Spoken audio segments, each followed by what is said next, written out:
The Showdown of the Week travels to Meridian, Idaho and Mountain View High School as we spotlight a Southern Idaho Conference River Division clash between the #2 ranked Eagle Mustangs and the Mountain View Mavericks.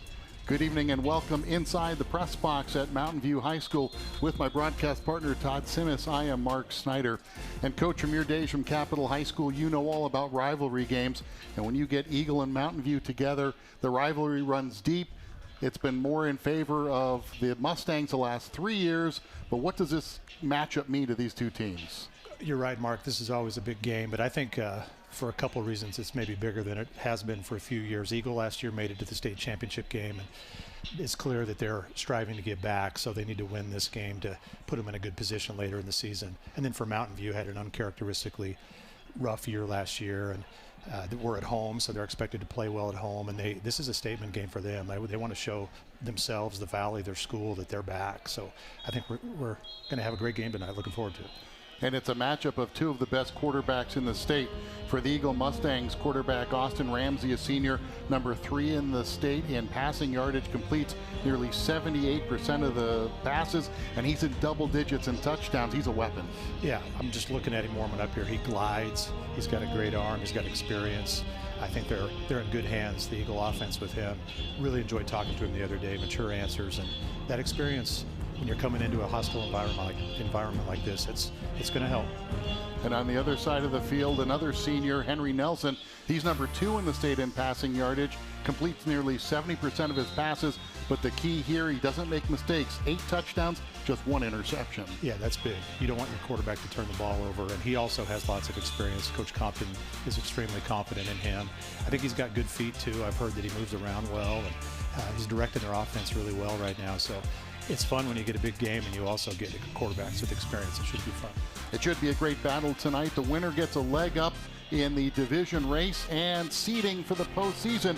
We're halfway through the Idaho football season. It should be a good one tonight. Kickoff on the Showdown of the Week comes your way after we take this timeout.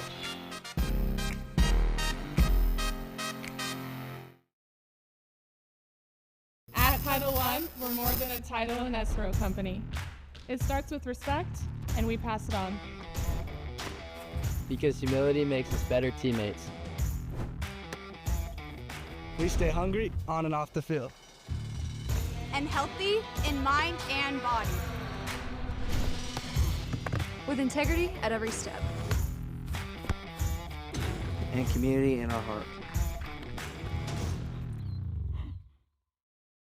It's a bowl experience unlike any other. As is the tradition here at the famous Idaho Potato Bowl. But it's so much more than crowning a champion. It's about giving back to the community. It's about coming together with friends and family over free Idaho-grown French fries and a burger. It's about being role models for the next generation of college football players. The famous Idaho Potato Bowl. It's about more than football. It's about Idaho.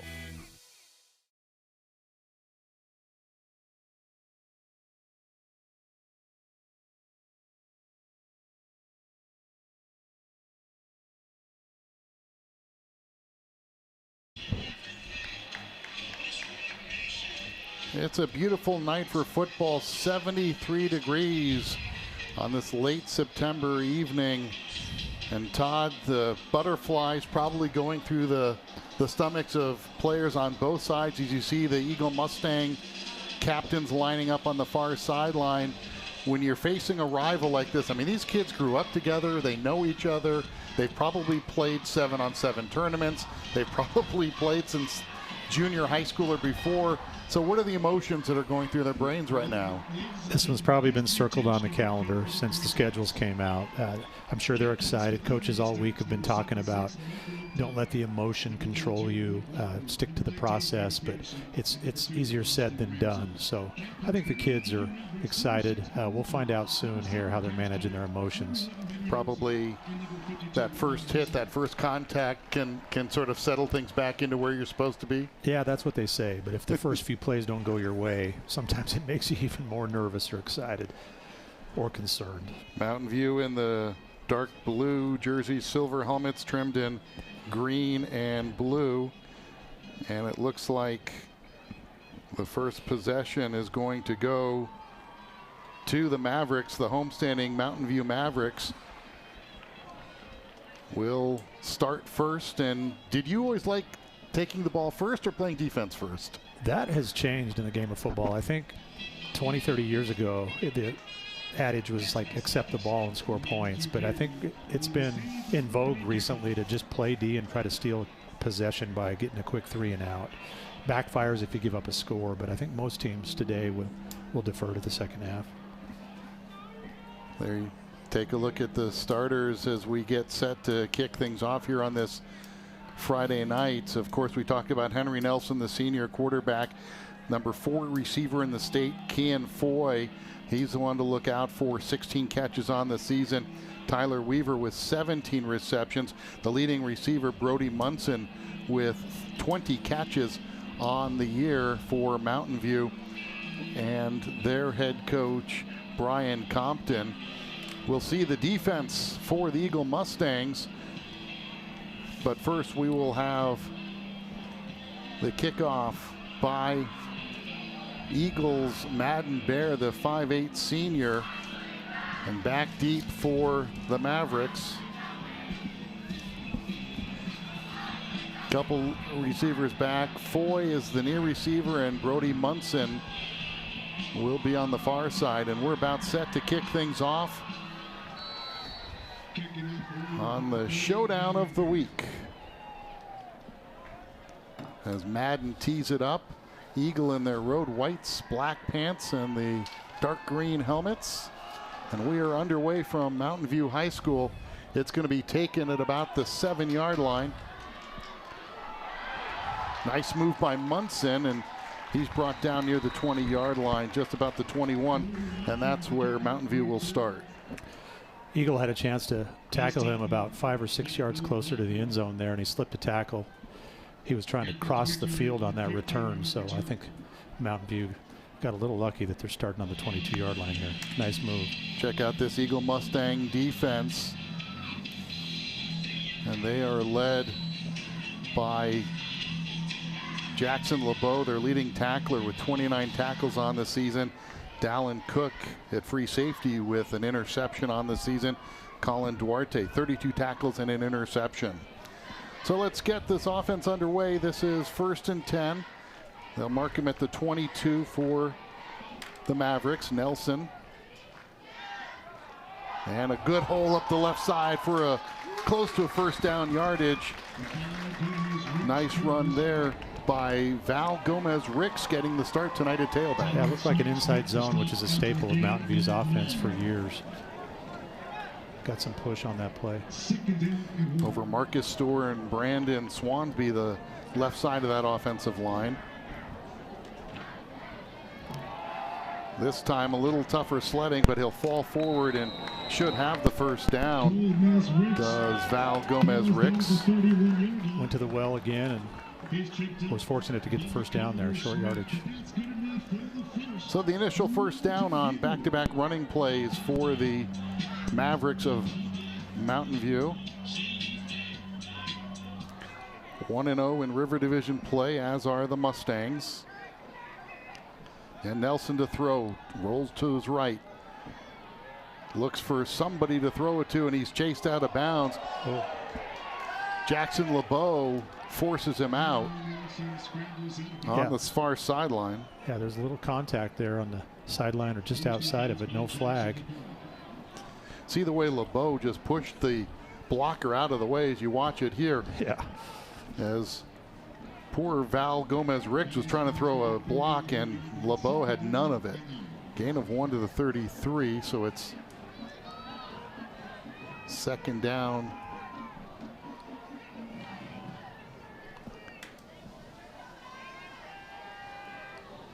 Ricks in motion, gets the handoff, and he is hit as he crosses the 35-yard line. Finally whistles blow.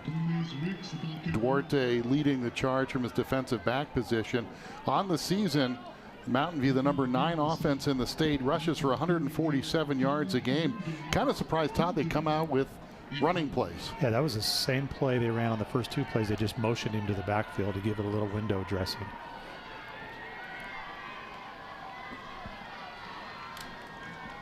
Second down play, or third down play rather, is out to the far side and caught for a first down. Kean Foy, the 5'9" senior, with his 17th catch of the year, moves the chains.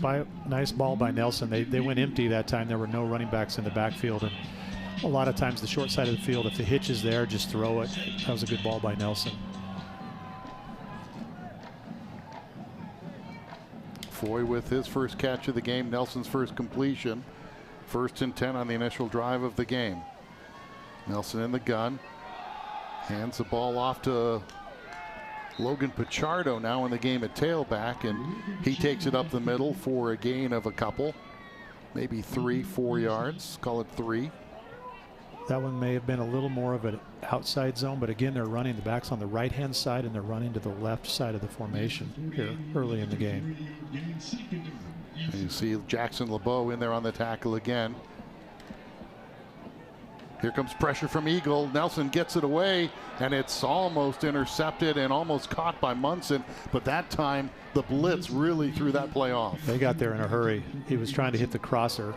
Yeah, he was well covered too, but he did a good job of getting the ball out of his hands, avoiding the sack there. That's a experienced play by a quarterback. Jeremiah Minette putting the pressure on. So now it brings up 3rd down and 6, almost 7. And now that'll make it 3rd and a couple as Minette jumps offside. The hard count caught him. Yeah, good coaching there. Almost any time you're in that 3rd and plus, 3rd and 5+, it's worth trying to give him a hard count, give him a freeze call, and if you can get that 5 yards, it makes it more manageable.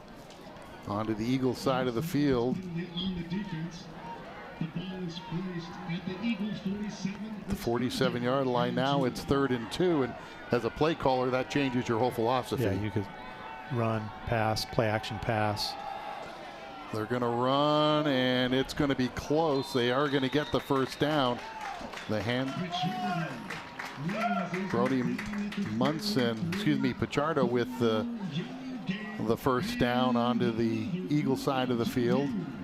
They mark it at the 43-yard line, gain of 4. Coach, the Eagles Mustangs, their keys to tonight's game.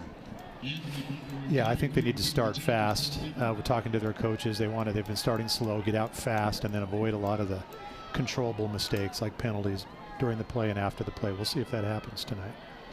1st and 10 for Nelson. He'll throw to the near side. It's caught out there by Munson, and he drags a defender down inside the 40.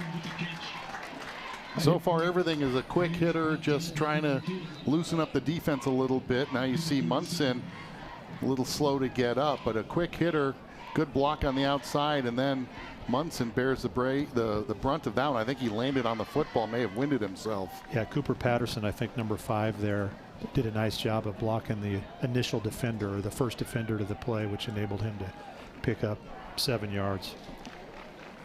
And while they tend to Munson, we will take a look at what I think some of the Mountain View keys to this game for the Mavericks. And it's really, everybody wants a quick start. And how do you think that Coach Compton has his team lined up?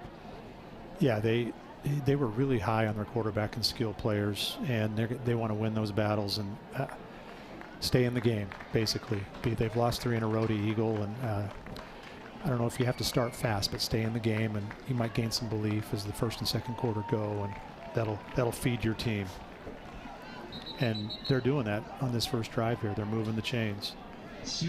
Munson up and onto the sideline. Looks like he's favoring his left shoulder. May have landed awkwardly when he was tackled, and so we'll have to check and see if Brody's going to come back into the game. He's replaced there on the left side by Denton Wilson, one of the receivers out to the near side. 2 receivers to the far side. Tyler Weaver is the slot receiver to the right on a 2nd down play. Inside handoff, good hole, and another first down for Val Gomez-Ricks. I wouldn't be surprised, Mark, if they're looking right now. Eagle was in a 2 safeties back, 2 safeties high there, so the box is a little light. These might be run pass checks, possibly. Maybe why we're seeing that same run over and over. zone left. This will be the 11th play of the drive. It's gotten us down to inside 8:20 in the first quarter as Nelson takes the short snap, throws out to the left side. That's caught out on the near side by Foy, and he is finally pushed out of bounds, but another short chunk, but positive yardage. Yeah, that route has been a mainstay of the Mountain View offense for years. It's like a little whip route where he takes a couple steps in and whips it to the outside. Nice throw. Innovate to the 21-yard line. This is where it's fun to call plays. Second and short. Let's see what Coach Compton and he's also the offensive coordinator, so he's got the whole play list open to him as Nelson's under center this time. Bootlegs right. Going to back. Looks left. He's got a man out there. It's caught, and it's a touchdown. The reception made by Tyler Weaver, his second of the season. They ran action to the wide side of the field, to the right side of the field, and snuck a guy back across to the left side of the field, and he caught the ball and fell into the end zone. That was a well-designed play by Mountain View. The 9th touchdown pass for Nelson, coming right at you, and a nice pattern, and the catch by Weaver. And now the extra point. Jesse Guerrero, 15 of 17 on the season, looking to make it a 7-0 lead for the home team.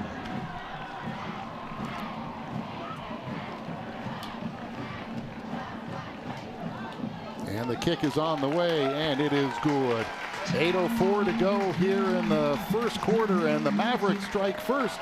They lead 7-0 on the showdown of the week. It's a bowl experience unlike any other. As is the tradition here at the famous Idaho Potato Bowl. But it's so much more than crowning a champion. It's about giving back to the community. It's about coming together with friends and family over free Idaho-grown French fries and a burger. It's about being role models for the next generation of college football players. The famous Idaho Potato Bowl. It's about more than football.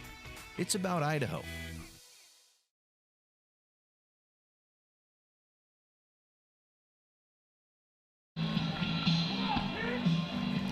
12-play, 78-yard drive in a little over 3 minutes for the Mavericks of Mountain View, and they've taken the lead here on Eagle as Guerrero tees things up for Mountain View.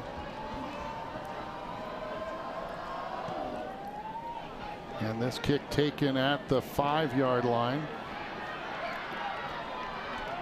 And this is Duarte's. A flag is down. Correction, the returner was Bowen Blackburn, but a flag down. And this should back Eagle up after the penalty on the kick return by Blackburn.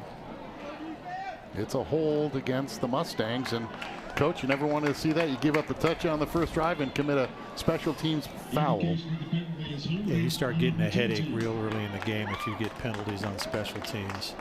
We've talked to their coach and some of their players this week, and they mentioned they needed to eliminate the penalties and start fast, and that's the opposite of that. We'll see what happens here. So the Mustangs will tee this drive up at the 8-yard line or 18-yard line. As you look at the offense, we'll bring you that in a second. This is Austin Ramsey dropping back. First pass caught out on the near side. It's Noah Burnham, their star tailback, #1 rusher in the state, and the quick hitter gets him out across the 25 to the 27. Yeah, they lined him up in the slot there. He wasn't in the backfield. They were in an empty formation. He did a nice job of scanning the field and coming back to him there. Burnham with 7 rushing touchdowns, #1 runner in the state. He's now in his customary backfield position behind Ramsey, who throws it high, but it's pulled down by Cooper Murphy, and he will get a first down. Nice acrobatic catch by Murphy to go up and get it. Yeah, that started with the quarterback. That was an RPO. He was reading the defender there, and there was a nice bubble in the defense. That wasn't the best throw by Ramsey. Nice catch. Way to go up and get it. 16 yards on that completion. That's Murphy's 25th catch of the year. He's got 6 touchdowns, 5th leading receiver in the state. He showed why right there. First down call now for Ramsey. Fakes the handoff, throws over the middle. It's caught and then hit immediately is Murphy. But there's something that Ramsey's seeing in the middle of that field, Coach. When I say RPO, it's a run-pass option. So he's putting the ball in the belly of the running back, and he's reading the defender on the second level. And if that defender moves one way and the throw is there, he'll pull it and throw it. Take a look at the defensive starters for Mountain View. Player you really want to watch out for is Riggins Store, number 19, leads the state with 5 sacks. There's a run up the middle, and Burnham is a first down into Mountain View territory at the 45-yard line. I like how Burnham got vertical there and fell forward.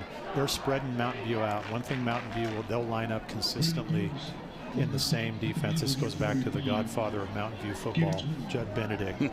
And so you kind of know what you're going to see when you play Mountain View. They just play great defense, sound. They're going to bank on you making a mistake. But Eagles spreading them out. Well, Eagle trying to answer that initial touchdown drive. Ramsey pulls it out. He hits again to Murphy, and he is spun down close to the first down, and I think they're going to give it to him. Again, these quick hitters. Good job by the receivers to get open and find space, because it's a quick hitter. You don't have time to find your way into an open territory. They flashed the running back in front of the quarterback running to the left, and the defense reacted, and then right behind it they hit another RPO. 6 play of the drive upcoming for the Mustangs. Number 3 offense in the state. They average 221 on the ground.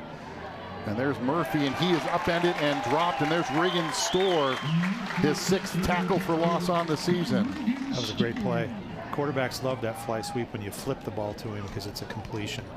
I'm not sure they like losing 2 yards, but great job keeping contained there by Mountain View. Yeah, Store leads the state with 5 sacks, 6th tackle for loss now. He's a 6'3" senior, making the big play to stop a little of this momentum that Eagles gotten so far.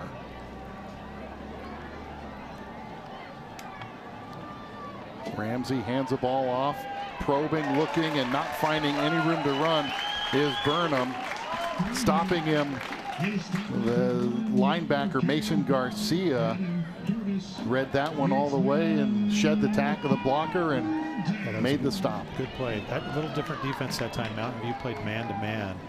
Maybe so they could get another guy in the box, or maybe blitz if it was a pass, because it was 2nd and long.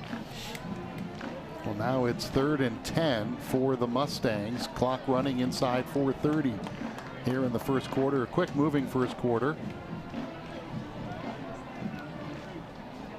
Empty backfield. They quickly toss it out to the wing back, and being dragged down shy of the first down was Luke Makita, and he will be about 2 yards shy. Now you can go for it. 4th and 2.5 to 3. That was a screen pass. They flipped it out to him, and the 2 receivers did a nice job holding their blocks. Big play here in the early going. 4th and about 2, just under 2 yards for the Mustangs, and you think this might be Noah Burnham territory. He lines up to the left of the quarterback, Austin Ramsey. Gets the ball, tries the right side, he's got the first down and then some. Inside the 20-yard line, hard running for Noah Burnham, who hurt a knee last year and missed 3 games, but still led the state in rushing. Yeah, I like the way he runs. That was a counter play. They brought linemen across the formation this way. The lineman on the right side blocked down, and they cleared a hole for him. But when he saw it, he put his foot down and went forward, or north-south. Left guard Cash Waddell pulling and clearing some space. Here's Burnham again over the right side. He finds a seam and gets inside the 15-yard line before he is upended. A steady dose of Noah Burnham, the senior. They're finding something here by having some linemen block down and other linemen pull and get out in front of the running back. That's 2 in a row. Good looking run plays. Well designed. 2nd and 4 now. The tackle made by Corbin Hedgecoth. Back up from his rover position. But now 2nd and 4 at the 14. They can get a first down at the 10. Ramsey drops, short drop, chased, gets away, and is pulled down right around the 10-yard line. It'll be close to. We'll have to see if he gets the first down. Making the stop was Riggin Store. Yeah, that was a good job by the quarterback, making a positive play. And they're going to call him just shy, so it's 3rd and less than 1. The pass to the end zone. It'll be 1st and goal. Is going up to get that one was his big tight end, Landon Bolt. Empty formation, and he just ran a quick little seam route there. And I like how the quarterback there just kind of put it up for where he could catch it, and only he could catch it. He went up and snatched it with 2 hands. That was a nice catch. Caught it in front of Colton Mundy, the linebacker.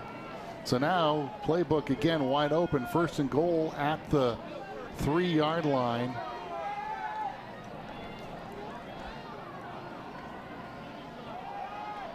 Ramsey pulls it down, throws, the catch made, but a great defensive play by Hedgecock to prevent the receiver from getting into the end zone. That pass was completed to Dallin Snooks, but he was denied. Yeah, Corbin Hedgecock there with a nice open field tackle to prevent a touchdown. And it's 2nd and goal from the 3. So we approach 1 minute here in the first quarter. Well played, 1 penalty only. Both offenses moving the ball well. Mountain View a 78-yard drive to open the game, and Eagle trying to answer with an 82-yard drive. Burnham lines up in the backfield with Ramsey. And Murphy in motion, they fake it to him. Ramsey throws off the wrong foot, and it's caught for the touchdown. That is Landon Bolt with his 2nd touchdown catch of the year. It was a nice throw, moving to the left. Lots of eye candy on that play between motions and shifts. And then the ball fake in the backfield. They snuck a guy into the end zone there. So with 46 seconds to go in the first quarter, the extra point on the way by Madden Bear to tie this one up. Out of Murphy's hole, the kick is true, and we are tied at 7. 46 seconds to go here on the Showdown from Mountain View High School, all even at 7.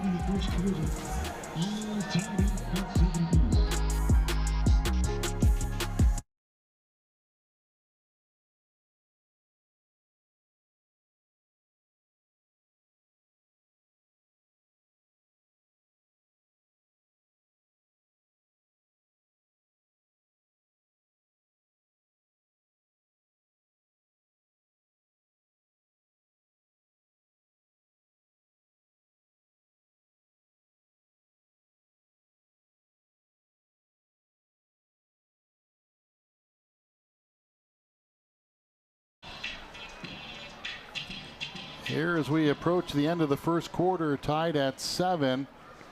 Very even when you look at the score and the yardage gained.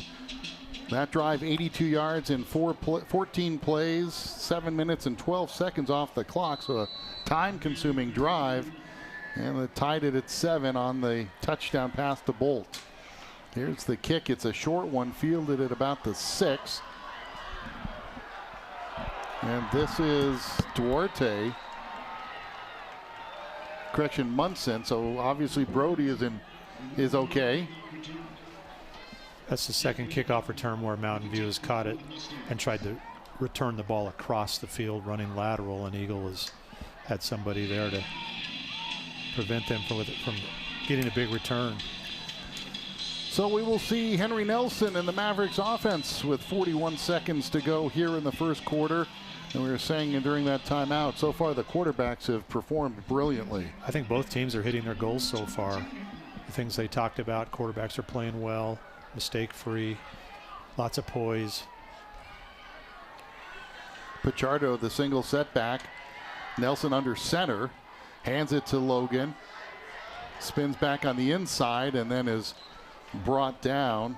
Thought maybe he could have bounced it outside and had a little bit more success, but he chose to go inside, and he was dragged down by Dallin Snooks. Yeah, Eagle blitzed that time, and the guy kind of blitzed himself right out of the play. I saw the same thing you did. They had a lineman pulling around, and maybe he was following his lineman, or he saw that. and chose to follow him. Still gains 6, 2nd and 4. Final 11 seconds of the quarter. Here's Pichardo again, picks his hole, and he will get first down yardage across the 30. So both offensive lines playing very well so far tonight too. Yeah, they're doing their job. It's not the biggest Mountain View offensive line I've seen in the years. I think I got their average weight at 235, but they're getting off the ball and they're moving it. Eagles helping them out a little bit. They're playing with two safeties high, and it's lightening up the box a little bit. Tied at 7, the first touchdown. Nelson to Weaver, and then Ramsey answers back with a pitch to Bolt. We're tied at 7 after 1 here in Mountain View.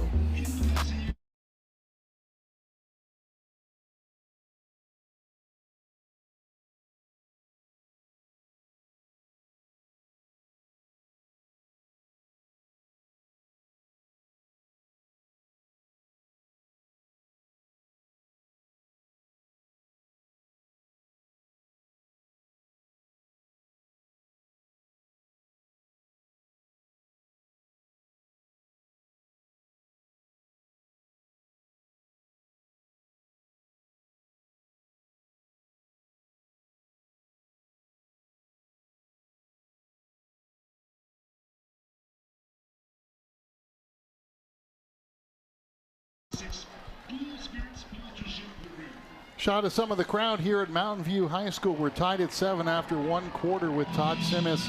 I am Mark Snyder, and our entire At the Peak production crew bringing you Friday night's Showdown. The Showdown of the week, and it's a big one in the Southern Idaho Conference as these teams jockeying for position. It seems weird, Coach. You're halfway through the season and you're worrying now about playoff seeding. Yeah. First down play for the Mavericks, and it's knocked down. Pass deflected by Anthony Butler. The inside linebacker unmolested to the quarterback, and he knocked Nelson's pass away. Back to your comment, when you divide this league into 2 divisions, you're going to get some of that because you're taking the size of the league and breaking it in half. So this is a big game in the division. Some other big games around the Valley tonight. Yesterday at Donald Larson Park in Boise, it was the Boise Brave with a 21-14 win over the Bora Lions. Your old school Capital taking on Timberline tonight. That's a big one for the undefeated Timberline Wolves. That one not the way you draw it up. A little stumble there by quarterback Henry Nelson, but they're looking at a 3rd and long here as that didn't really work at all. As Pichardo was hit and dropped as defensively Kai Williams. Yeah, Eagle got made pushed. Things tough. Eagle got pushed that time on the line of scrimmage. So it's 3rd and 10 for Nelson. It's got Pichardo in the backfield with him. And he takes a short drop, throws it over the middle. It's caught, but it'll be shy of the first down. That pass reception by Munson. Good to see Brody catching a pass as well as returning that kick, but he is up to the 40-yard line. That brings up a 4th and 1, and no doubt about it, Coach says let's go for it. Try to draw him offside, then the quarterback may punt it, and they did. Wow. Eagle jumps on the hard count, and the ploy worked, and that'll be a first down as Anthony Butler jumps offside and gives the Mavericks the first down at their 45-yard line and keeps the drive alive. Those are the kind of mistakes you said both coaches want to avoid, and that one cost them a first down. That one stings. If they hadn't drawn him offsides, he would have backed up and probably punted the ball. Pooch punted it. Nelson has punted twice this season for a 38.5-yard average. Here's Pichardo on the handoff, and a surge by the offensive line. Still on his feet, and he will get the first down inside Eagle territory. Tush push this. Massive humanity. A ball of people. 10-yard pickup, and watch it. He was stopped about 3 times. He kept the legs churning, and the defense on its heels in a first down play. Nice running by Pichardo. Nelson spinning around. This is Munson. He throws it to the quarterback, Nelson, and a lot of eye candy, but not a lot of success. A very short gain. Defensively, Colin Duarte there. It probably looked better when you designed the play than when you actually executed it. Yeah, that's one the kids are probably excited about, especially the quarterback getting to catch the ball, but that was well defended by Eagle. Jeremiah Manette putting the pressure on Munson, the lefty, and kind of forced him to throw it earlier than he wanted to. Gain of 3, so it's 2nd and 7 for the Mavericks. Pichardo tries the right side, gets a nice block on the outside by his tight end Cooper Patterson, and he will be close to, but just shy of the first down to the 36. Been impressed by the Mountain View offensive line tonight, creating lanes and getting push. Marcus Storr, Brandon Swansby, Jaden Bailey, Rama Hussein, and Lincoln Huff, left to right, your offensive line.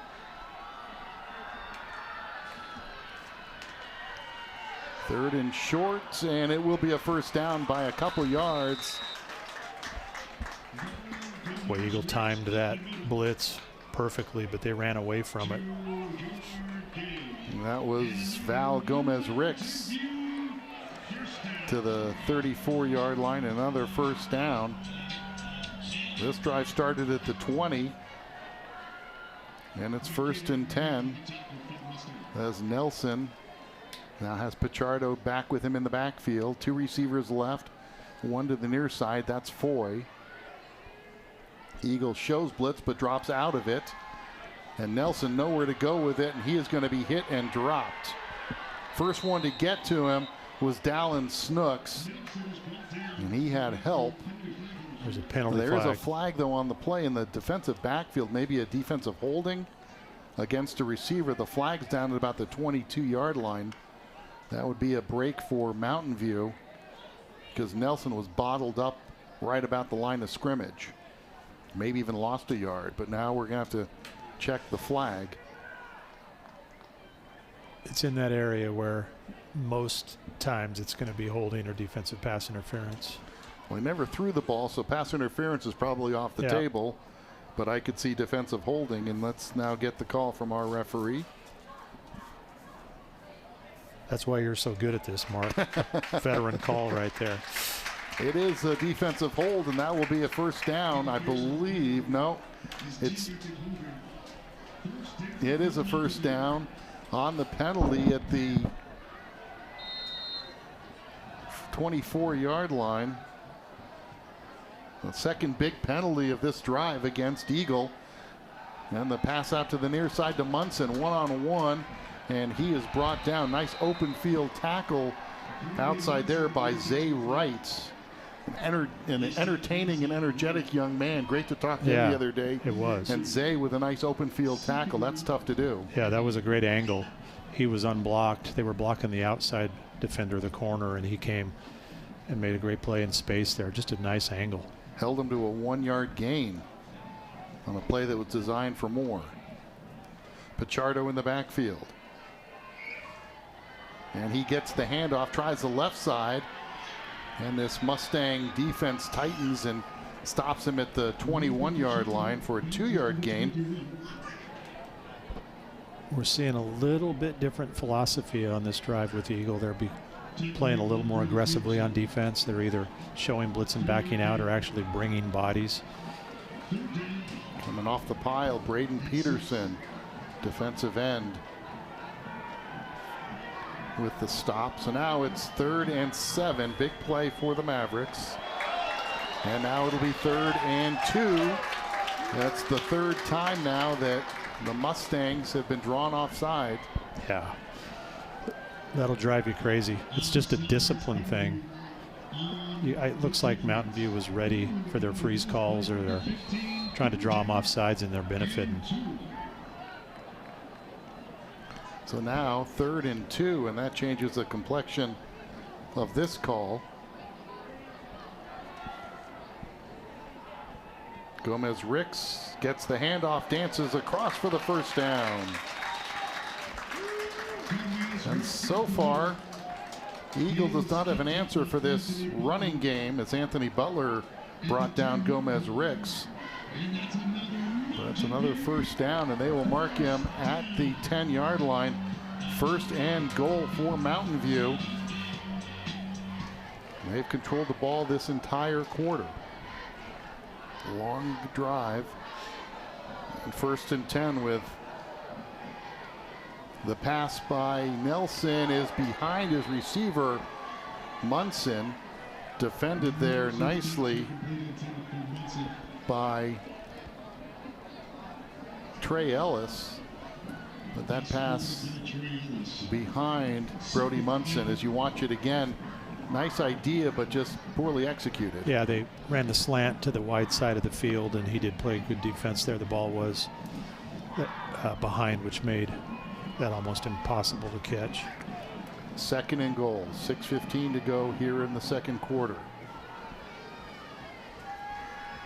Nelson, option, hand pitches it back to Pichardo, and he will be dropped.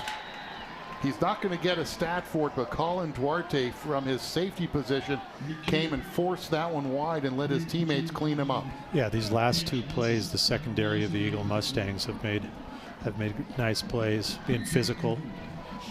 Third and goal at the 11 now. Actually making the tackle was Luke Makita, and we have a timeout taken by the Mavericks. They want to talk this one over in a tie game with 5:50 to go here in the first half. And the Mavericks facing a 3rd and 11, or a 3rd and goal rather, from the 11.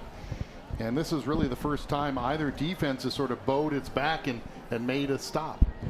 Yeah, I mean, it's almost halftime, and there's been 3 possessions. Yeah. And they've been a nice mix of run and pass. Both teams offensively have kind of executed their game plans. This is you're right, maybe the first time that Mountain View's in a situation here where they're going to have to go off the script, and we'll see what they have designed for the 11-yard line, 3rd and long. 3rd and goal for the Mavericks as they try to break this 7-all tie. Look at some of the total yardage right now. Mountain View, their second possession, leading in total yards. Pretty even pass and run right now for the Maverick offense. And as a coach, you strive for that balance, don't you? Yeah, it makes play calling much easier if you know you can mix in run and pass. This is just a tough spot. It's a short field with the goal line. 3rd and goal. They've got 2 receivers each side, and now in motion is Weaver, who caught the touchdown pass in the first quarter. Nelson looks, throws towards Weaver. They battle for it, and it's incomplete. Weaver came down with the ball, but he was out of bounds. Defending was Eagles' Dallin Snooks, and they're going to say incomplete, and that'll bring up a 4th down. And see if we'll catch this one again and see. Weaver came down with it. Boy, it sure looked like he had a foot in to me. If we could slow that down. Might have been his cheek that hit. Oh, that looked like his left foot was down before he hit the ground. So Guerrero 0 for 2 this season in field goals, trying one from the 18-yard line to a 28-yard attempt. On the way, and it is no good. That was a good throw. It looked like the receiver may have pushed off just a little bit. But there was no flag. There wasn't. If he pushes off, there's a flag. Yeah. It sure looked from that angle, our excellent crew got a couple replays. It sure looked to me like he caught his left foot, came down inbounds, and in high school it's just 1 foot, just like it is in college football. Let's watch it again and watch his left foot. He catches it there, and that left foot is down, and then he hits the deck, but the official right there on the goal line says no. We'll take another look at it. As we see, unless he says he didn't have possession. Well, he had possession when he landed with it. Wow. Yeah. That's a tough call. That looked good. All right, so Eagle gets a break with 4:54 to go in the second quarter. They will start at the 20-yard line. And not much room for Burnham there as he gets across the 22 to the 23. That'll be a play we might want to come back to later in the game, see what happens. That was a nice concentration. Did look like a good catch. He did look like he was bobbling a little bit initially, but he landed with that football in possession. So there is no replay appeal in high school, so this will just have to stand. So it's second down for Ramsey. Hands the ball, no, fakes it to Burnham. And up the middle is Murphy, and he will be close to and get the first down. Kind of a repeat of what we saw in their first drive, where you're flashing the running back in front of the quarterback, and then Ramsey's just reading the second level of the defense, and if it's there, he'll pull it and throw it. You have to have a quarterback who's good ball handler on a play like that, and you want him to have big hands. Lots of timing, lots of practice in the summer and the fall, lots of mesh work, we call it, where the running back and the quarterback are meshing. So first down gets him to the 30. In motion, the tight end Bolt. And he sets to the right with three receivers to the right. They come to the near side to Burnham. Makes a move and is finally dragged down by Harrison Bagley, leading the defensive effort. Also there to help out was Riggin Stores. But the pitch and catch to Burnham gets him across the 35 to the 37. They're changing the tempo here a little bit. Going no huddle. Emptied it out. Four receivers in the pattern. They go out to the far side. And a good defensive play to stop Murphy, who I thought was going to get a first down initially, but the defense closed quickly and pulled him down to the 39, so it'll bring up 3rd and 1. Yeah, they rallied to the ball well there, which Mountain View's been known to do for many, many years. First one there was Corbin Hedgecoff. And that brings up a 3rd and 1 at the 39-yard line. Clock rolling at 2:45 to go here in the first half. A very brisk first half. Yeah. Well played. One of the quicker first halves I can remember in high school football. So let's see what Eagle does with a full house backfield. A lot of company back there. The handoff to Burnham, and he will get the first down. Brought down by Bagley, but not before he crosses the first down yardage out to the 43-yard line, gain of 4. Little speed bump in the backfield there, the mesh there, they kind of ran into each other, but man, he does a good job of putting the feet in the ground and falling forward, projecting himself forward. Burnham came in with 556 yards on 11.6 yards per carry average. Dropping back Ramsey, he launches over the middle and it's dropped by Bolt. Wide open was Landon Bolt, took his eye off the ball, coach, and it's incomplete. That was a seam route, really well thrown ball. Maybe he was pulling his head out there just a little early. Well executed play. There was nobody 10 yards from him. Yeah, that was well designed. As a quarterback there, that one stings, but you got to go back to him if you get a chance or pat him on the helmet. Unofficially, I've got that as the first incomplete pass thrown by Austin Ramsey. They pitch it on the fly sweep to Murphy. Murphy over the far side, and he will get into Mountain View territory. That'll bring up a 3rd down. They're going to spot him at midfield, so just shy of Mountain View territory. Gain of 7.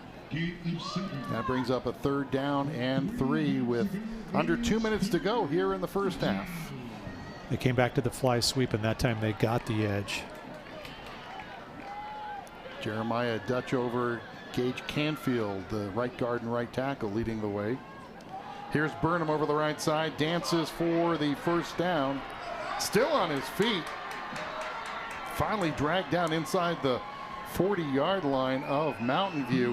Hard running by Noah Burnham picks up the first down. That, and I think when you get linemen in front of him like that, and he's not, his stature, I mean, he's powerful. He's not the biggest kid, and I think he can kind of hide behind those guys. And then when he sees that opening, as we've been talking about, there's burst there.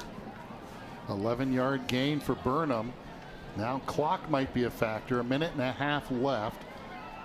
And Eagle has all 3 timeouts left. Empty backfield. pitch it out to the far side, caught there, and not much of a gain for Makita. I'd be thinking about a timeout.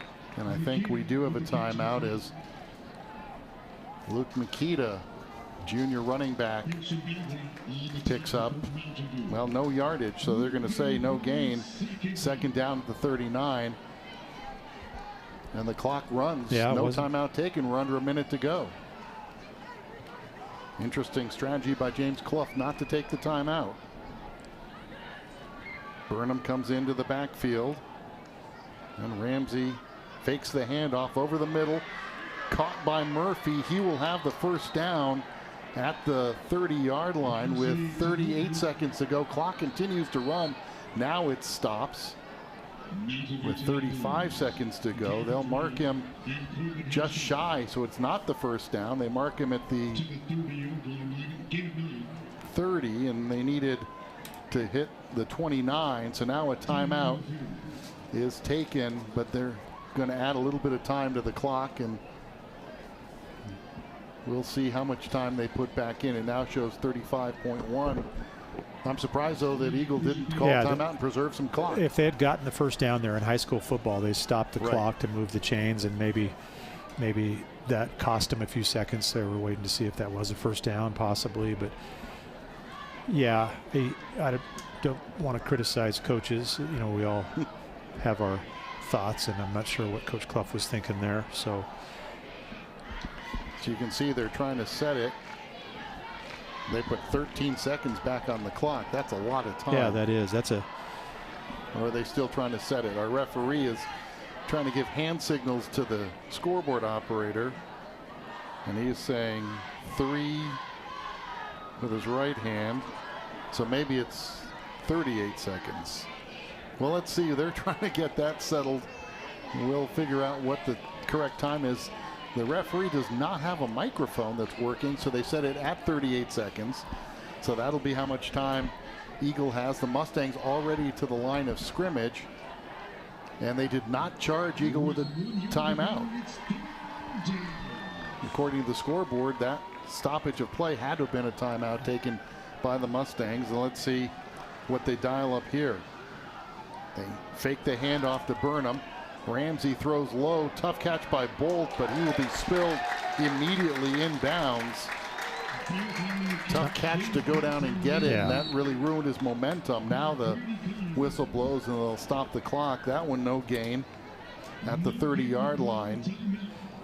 That time the throw brought him back, and it was really hard for him to change his momentum and get upfield and get that first down.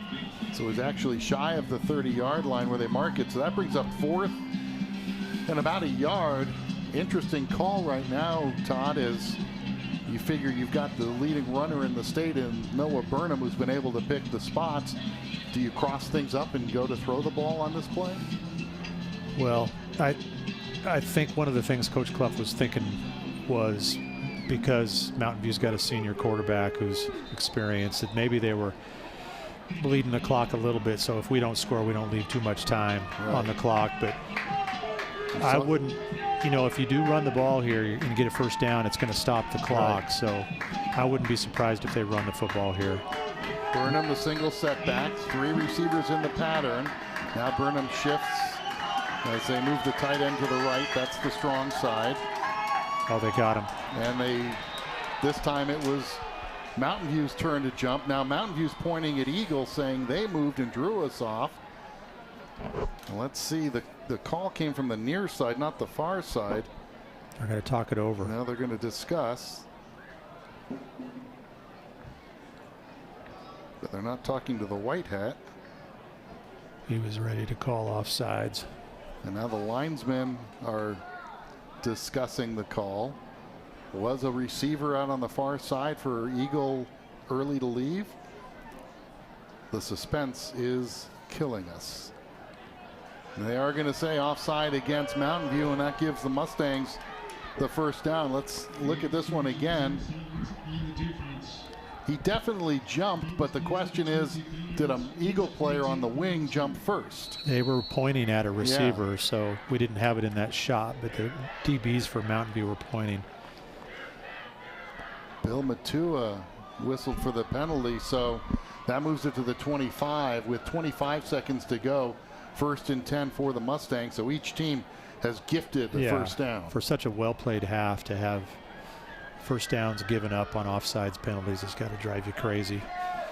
Gonna have to work a little more quickly now. 2 timeouts for the Mustangs. In motion is Murphy. And Ramsey to throw. Launches it to the corner to Murphy, and he overshoots him. That's a tough catch, tough pass to complete. Would have taken a really, really nice throw. A dime, as they say, to hit that one. He's running away from you, well defended. Throw it to the outside shoulder, but a little too far, and it bounces in the field of play, but it's 2nd down with 20.5 seconds to go. Interesting, if it gets down to field goal, Madden Bear for Eagle has yet to attempt one this year. We saw Guerrero miss one earlier here in the first half. 2nd down play, Ramsey, empty backfield, gets it loose, and it's almost intercepted, and that'll be roughing the passer. The hit came in high on Ramsey. The pass was almost intercepted by Bagley, but now you're going to get a roughing the passer, as I think it was Matua came in high on the quarterback, and that is the call, roughing the passer. And that hurts if you're Mountain View. Yeah, that's one of those controllable penalties that you look back on when the game's over and you're studying the film that they may revisit. They snuck Burnham out of the backfield and got him on a corner route there, and I think he was open. It was just he was being hit or had a guy in his face and underthrew it a little bit. So they will spot it inside the 15 at about the 13-yard line with 16 seconds to go in the half. It's 1st and 10 at the 13. Empty backfield now. Makita goes into the backfield with Ramsey, and Burnham joins him. Ramsey throws over the middle, and it's knocked away. Good defensive play. Knocks that one out of the air. I think getting his big hands up was Hunter Peck, one of the defensive linemen, forcing the incompletion. They're taught when they feel screen like that, they're taught to get those hands up if the offensive linemen leave them. Hunter Peck, the senior, with the big play. Now 12 seconds plus to go. This is a big stand. Yes. Because Eagle will get the ball to start the second half, and they can go 2 for if they can score late in the first and then get the ball to start the second. So a big stand for the Mavericks. Fake the handoff. Ramsey rolls, throws towards the end zone. It is incomplete. Bolt was there in traffic and couldn't hang on. And that brings up 3rd down with 6.4 seconds to go. Bolt was well guarded. The pass a little behind him. And Grady Connors broke up the pass. So it's 3rd down at the 13 with 6.4 seconds to go. I think if that ball had been on his left chest, left shoulder, it might have been a touchdown. Just a little behind him. Maverick crowd trying to disrupt this Eagle offense on 3rd down. Ramsey back. He's blitzed. He runs for help. Lofts it to the corner of the end zone and just throws it away. Incomplete. Good pressure being put on there by Mountain View's Riggins Store. Looks like we might have a hold. There is a flag on the field. So do you accept it and force the 4th down? There's no time left on the clock. So if you decline it, it should be the end of the half, unless the officials believe there should be a second or something left. Yeah, they're going to have to figure that out after we see what the call is here. The referee has a microphone, but it's not working, and I think that's going to be the hold is declined, and that's the end of the half. Oh, that's... And wow, 7-7 is your halftime score. Both teams are going to feel like they left points on the field there on those last 2 drives. They didn't have enough time there. That extended play ran the clock down to the half. It's very rare that you see each team with only 2 possessions and a half of football. Some long drives. Each team scores on their first possession, and then a missed field goal, and Eagle just ran out of time. And we are tied at 7 at the halftime break on this spectacular showdown of the week here at Mountain View High School. And we're back with halftime activities and more after we take this timeout. At Title One, we're more than a title and escrow company. It starts with respect, and we pass it on. Because humility makes us better teammates. We stay hungry on and off the field. And healthy in mind and body. With integrity at every step. And community in our heart. It's a bowl experience unlike any other. As is the tradition here at the famous Idaho Potato Bowl. But it's so much more than crowning a champion. It's about giving back to the community. It's about coming together with friends and family over free Idaho-grown French fries and a burger. It's about being role models for the next generation of college football players. The famous Idaho Potato Bowl. It's about more than football. It's about Idaho.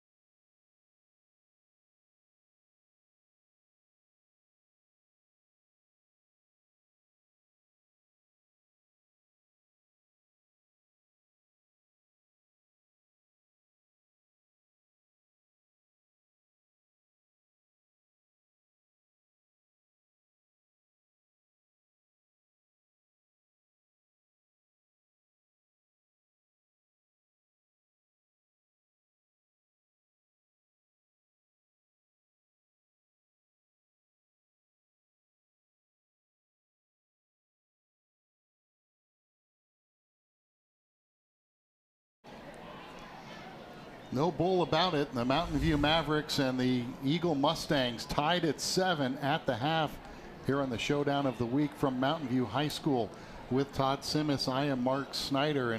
And Todd, when you looked at this game, I don't think anybody expected a 7-7 game in the first half. And more surprisingly, each team only had 2 possessions. Yeah, I think the first possession for both teams was beautifully executed. And it took a lot of clock. They were mix and run and pass, and their script went well and they scored. Second possessions, the same thing was happening until they got down into the red zone, and both teams at that point made mistakes or didn't execute the plays. And I know they went into the locker room, both teams feeling like they left some points on the board. We take a look at the highlights of that first half. Not many. Mountain View came out first with the possession. A 78-yard 12-play drive capped by this Nelson 21-yard pass to his receiver Weaver, and that made it 7-0 after the extra point. But on their first possession, the second-ranked Eagle Mustangs, well, they answered back, and they got a 3-yard pass from Ramsey to Bolt, and that tied it at 7. And that was with 46 seconds to go in the first quarter. And then Mountain View went on a long, time-consuming drive, but missed a 28-yard field goal. Eagle got the ball after that missed field goal. They drove down to the 13-yard line, but were unable to convert on their drive in the half end. And take a look at the stats, very even. 122 yards for the Mustangs, 119 for Mountain View.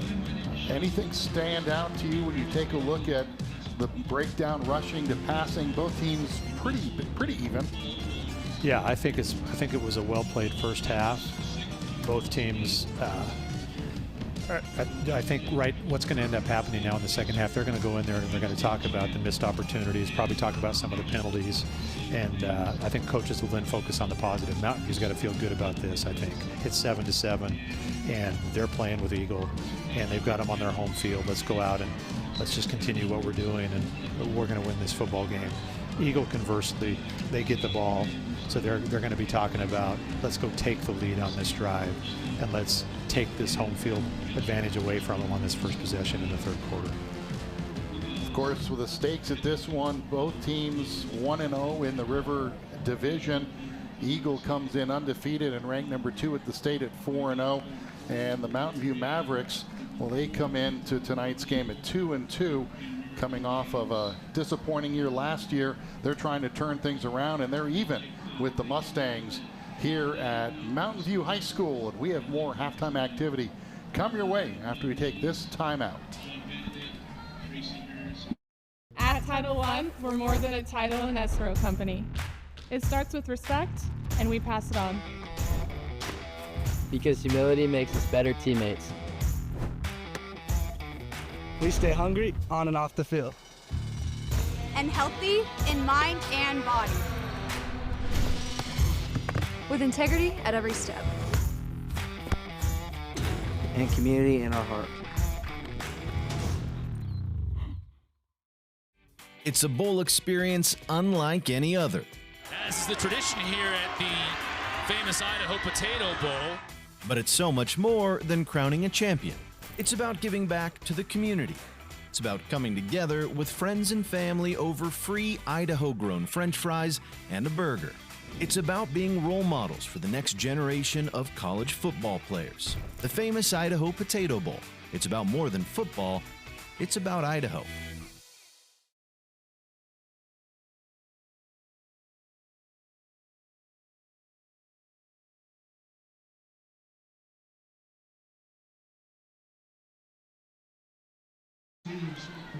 Welcome back to a beautiful Friday evening in Meridian, Idaho at Mountain View High School as the Mavericks are tied with the Eagle Mustangs at 7 at the half. I'm Mark Snyder, pleased to be joined by Caleb Howard from At the Peak Productions. That's the team that brings you the pictures of these games throughout the season as we feature the Showdown of the week. And Caleb, when you look at what's going on in the Treasure Valley, the growth and the population centers and are building up here in the West Ada district especially, what was the motivation to start doing the Showdown of the week?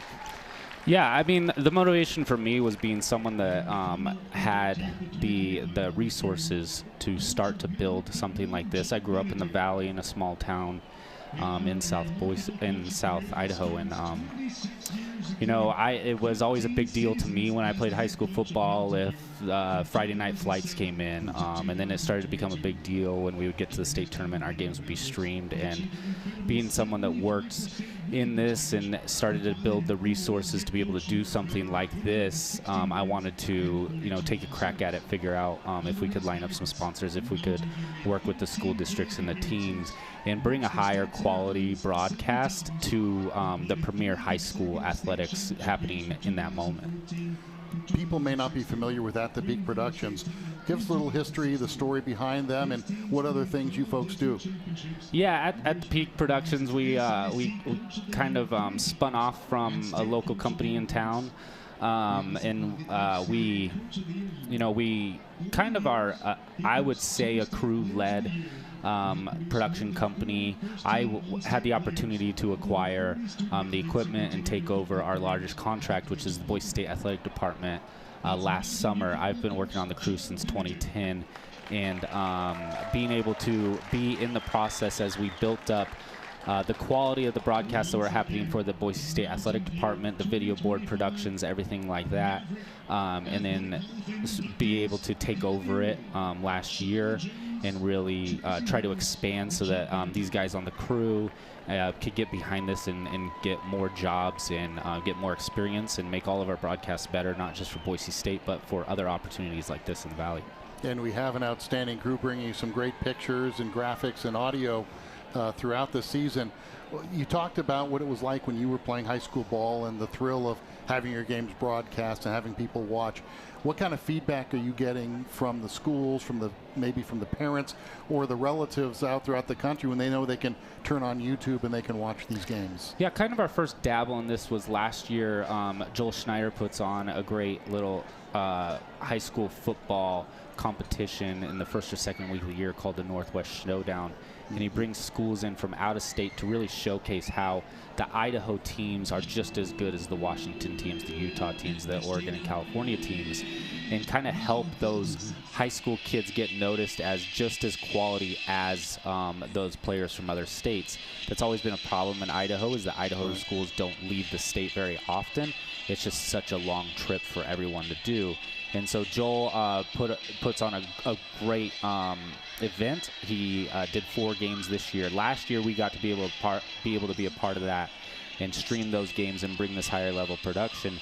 And that was kind of our first step in the door, and the feedback we got from the coaches, from the parents, from the players, it was just incredible. And so that was kind of what told me that the market, the community was ready to try to get behind something like this. And so this last summer I reached out to the West Ada School District, asked if they were interested in allowing me to take over just one broadcast a week and feature it and make sure it was a premier matchup and really set the stage for growth going forward in this type of thing. And it is truly a game of the week. I mean, you've got the number 2 ranked team in the state tonight in a rivalry matchup against Mountain View here at Mountain View High School, and it sort of kind of lifts the importance of the game a little bit. It's important, but it allows those family members and friends around the country to tune in and see how the games go. Yeah, we're really able to be pretty nimble. This game was actually chosen on Monday of this week, and so that's something that maybe it won't be, the Monday of the week normally, but that's something that we're able to do when a big matchup comes up. Eagle was able to beat Boise last year. Last week we were doing that game, and Mountain View got a win. Their only 2 losses are 2 really tight losses, and so they're looking really good. So this was the game that made sense this week, especially for West Ada. Well, we look forward to the rest of the season. We'll have a game on Friday night through the regular season and possibly beyond. So a lot of things for the fans to look forward to. If folks want to get more information and want to know what the matchup is and what game you're going to be broadcasting, is there a place for them to go to learn that information? Yeah, we're as of right now, we're still growing. We're still growing our reach for getting the news out there. I put the stuff out on social media, on our social media channels, Showdown, OTW, both on Instagram and Twitter. West Ada sets events on their Facebook page. We stream to my YouTube, but also to the West Ada School District Facebook page and the NFHS website, so that the parents that are used to going to the NFHS website can still see the games there. They don't have to find somewhere new to watch it. And so all those places, but really social media as of now. Maybe in the future we'll be able to, get some news networks to make a big deal out of who we're announcing and things like that. But right now, still trying to get this thing off the ground, trying to get viewers, trying to get an audience for it. Well, so far so good. Good game tonight. Yeah. Caleb, appreciate the time and the information, and I know we're looking forward to the rest of the season. Thanks, Mark. Caleb Howard with At the Peak Productions. We are at the half. It's Mountain View and Eagle tied at 7 here from Mountain View High School on the Showdown of the Week. At Title I, we're more than a title and escrow company. It starts with respect, and we pass it on. Because humility makes us better teammates. We stay hungry on and off the field. And healthy in mind and body. With integrity at every step. And community in our heart. It's a bowl experience unlike any other. As is the tradition here at the famous Idaho Potato Bowl. But it's so much more than crowning a champion. It's about giving back to the community. It's about coming together with friends and family over free Idaho-grown French fries and a burger. It's about being role models for the next generation of college football players. The famous Idaho Potato Bowl. It's about more than football. It's about Idaho.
Mountain View Band in fine form tonight here at halftime as the Mavericks and the Eagle Mustangs tied at 7 with Todd Simis. I am Mark Snyder, and it's an interesting first half. Each team just 2 possessions, each team scoring on their opening drives and then bogging down as a missed field goal by Mountain View and ran out of clock for Eagle at the end of the first half. If you're the coaches in the locker room right now, what are you saying?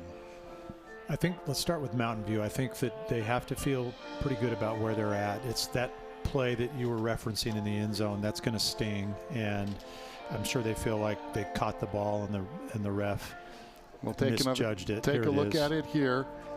Question is, was he in possession or was he bobbling the ball when his backside hit the ground? His left foot definitely was in the end zone, but perhaps with the hindsight of the fact that we've seen this now 6 or 7 times, it may have been he was bobbling the ball. You see the referee pointing to the ground, so maybe that was the reason for the incompletion. Yeah, and you could see his elbow also. If he was juggling the ball when that elbow hit, it might have been, in his opinion, the first thing to touch while the ball was moving. And there's no replay in high school football, right. So you have to live with the human element there. And so we'll take a look at what's upcoming for these teams. The Mustangs coming in as the number 2 ranked team in the state, and you see they have dispatched their opposition pretty handily this season, beating Boise last week handily, and then they will play at Owyhee against the Storm next week. Another road trip to Kuna before they end the season at home against the Bora Lions, and you have to think that's a manageable schedule. Yeah, I would think so. After having the early success, the 4 wins against schools that maybe they weren't really in a knockdown, drag out fight. They have one tonight. And if they can get through this one, you think they'd be favored in those 3 games. Of course, they were 9-3 last year, advanced to the state championship game where they were beaten by, who else? The Rigby Trojans, 41-21. And then we look at the Mavericks schedule. After tonight, they take on the Boise Brave, winners last night over Bora, 21-14. And then they will travel to Bora before they close against the Owyhee Storm. And for Mountain View, looking to wash away the bad taste of a 3-6 record last year. Again, a lot of opportunity for success here. Yeah, I think if you look at that schedule again tonight, let's get the win tonight, and then you got to feel good about those last 3 games. Coach Compton talked about how their schedule was so tough early. They're 2-2. They lost to a good Farmington school from Utah, and then Rocky Mountain was a close game. They felt like they were in that game. So he said we are battle tested. So we'll see if that if we see the battle testedness benefit them here in the second half. And it's hard to believe, but we are halfway through the high school football season and teams playing for a chance to qualify for the state playoffs, which will commence later this season. Quickly look at scores elsewhere. Kuna leads Owyhee at the half, 7-0. Timberline undefeated all over Capital. Sorry, Todd. 36-6 at the halftime break. That one at Donna Larson Park. Middleton leads Meridian. That's a tough battle. 12-7 at the half at Meridian. Rocky Mountain at the half leading the Patriots of Centennial 41-0. Some quick 5A scores. Bishop Kelly at the second quarter over Columbia 6-0. Also in the second, Valley View leads Emmett 14-0. Nampa and Skyview tied at 7. Ridgeview no trouble with Caldwell here in the second quarter, 35-7. The teams are back on the field warming up, and we are getting ready for the second half kickoff here on the Showdown of the Week from Mountain View High School. Eagle will get the ball to start the second half after we take this timeout. It's a bowl experience unlike any other. As is the tradition here at the famous Idaho Potato Bowl. But it's so much more than crowning a champion. It's about giving back to the community. It's about coming together with friends and family over free Idaho-grown French fries and a burger. It's about being role models for the next generation of college football players. The famous Idaho Potato Bowl. It's about more than football. It's about Idaho.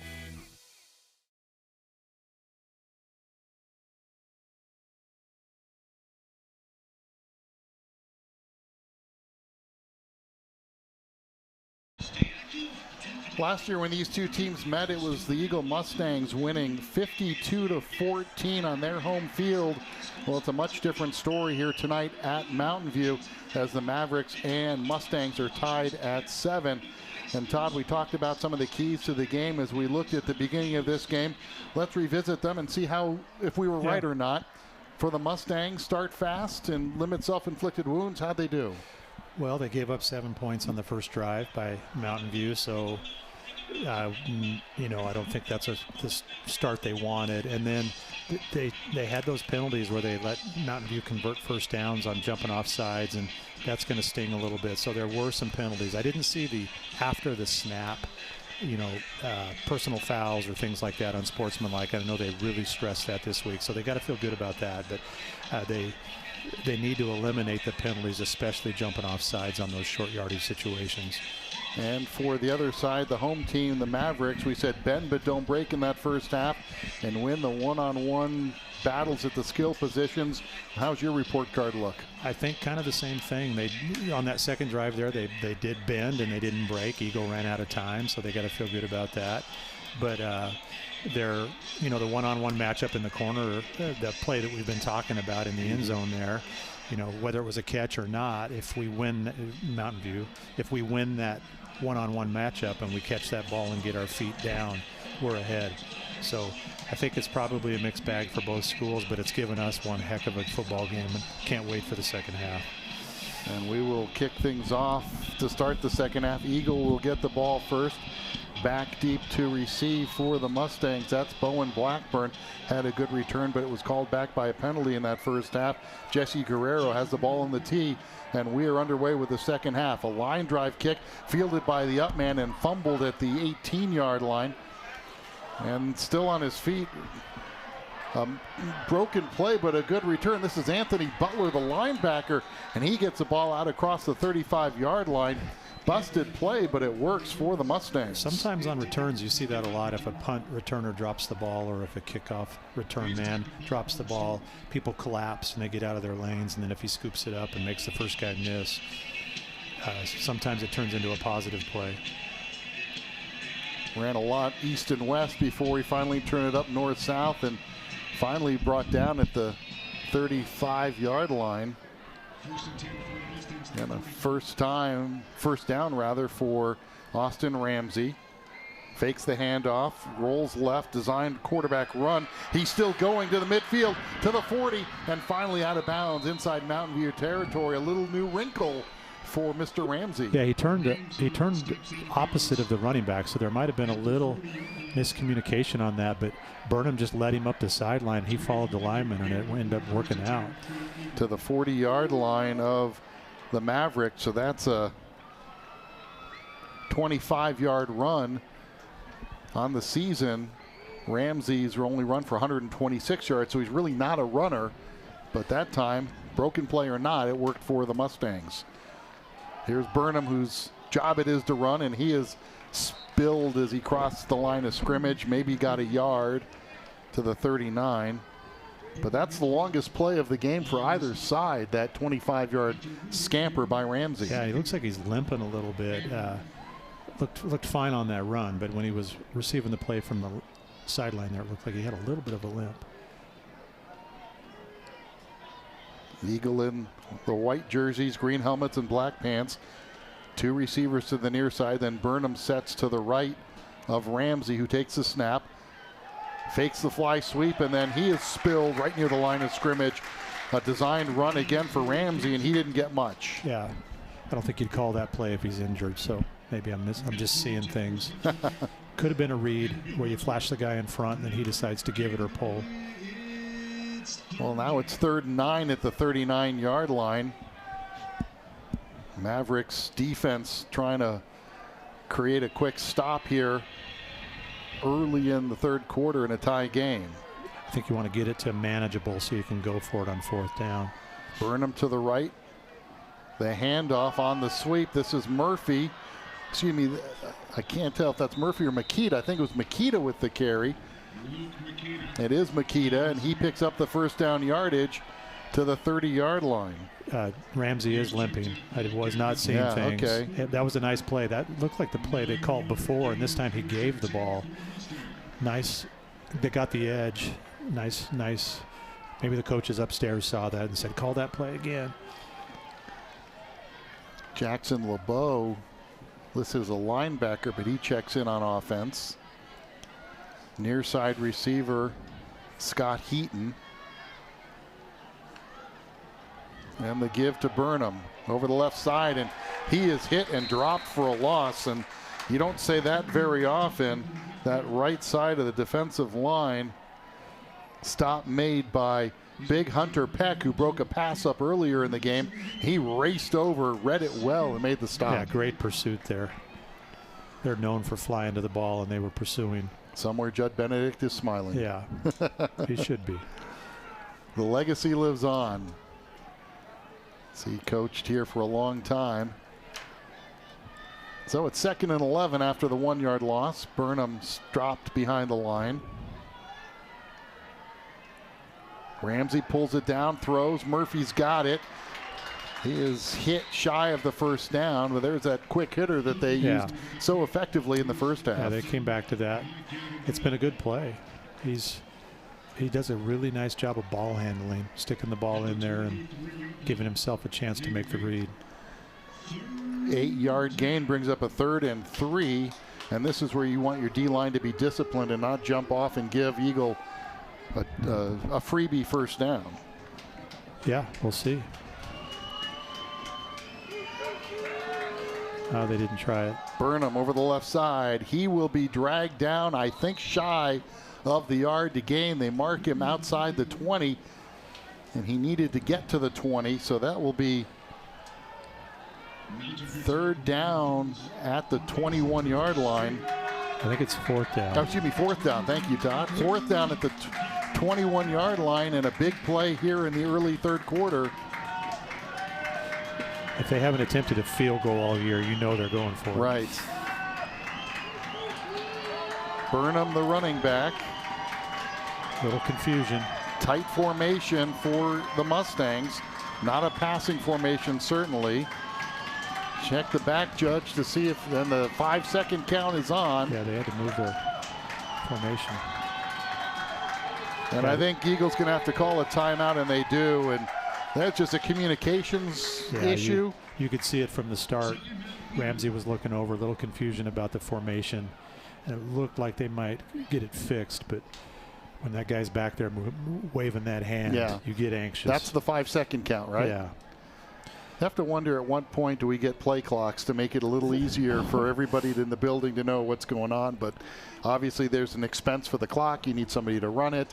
You know, the logistics aren't there, and if you do it for one school, you have to do it for every school. So I know that's not feasible, but it would be nice. Yeah, they have a buzzer, I believe. Now, we were always told that it buzzes at like 10 and then 5, and then they can count it down. So there is a little technology out there. But who hears the buzzer? Just the guy. Just the guy. Referee? Yeah. So, yeah, we were infamous at Capitol for screaming, time, because you don't really know, and it feels sometimes like they have so much time to get that play. It's like in basketball where you're inbounding and everybody's counting 5 except the referee. Well, here we go. A big 4th and 1 for the Mustangs at the 21-yard line. They need the 20 to keep this drive alive. Burnham in the backfield.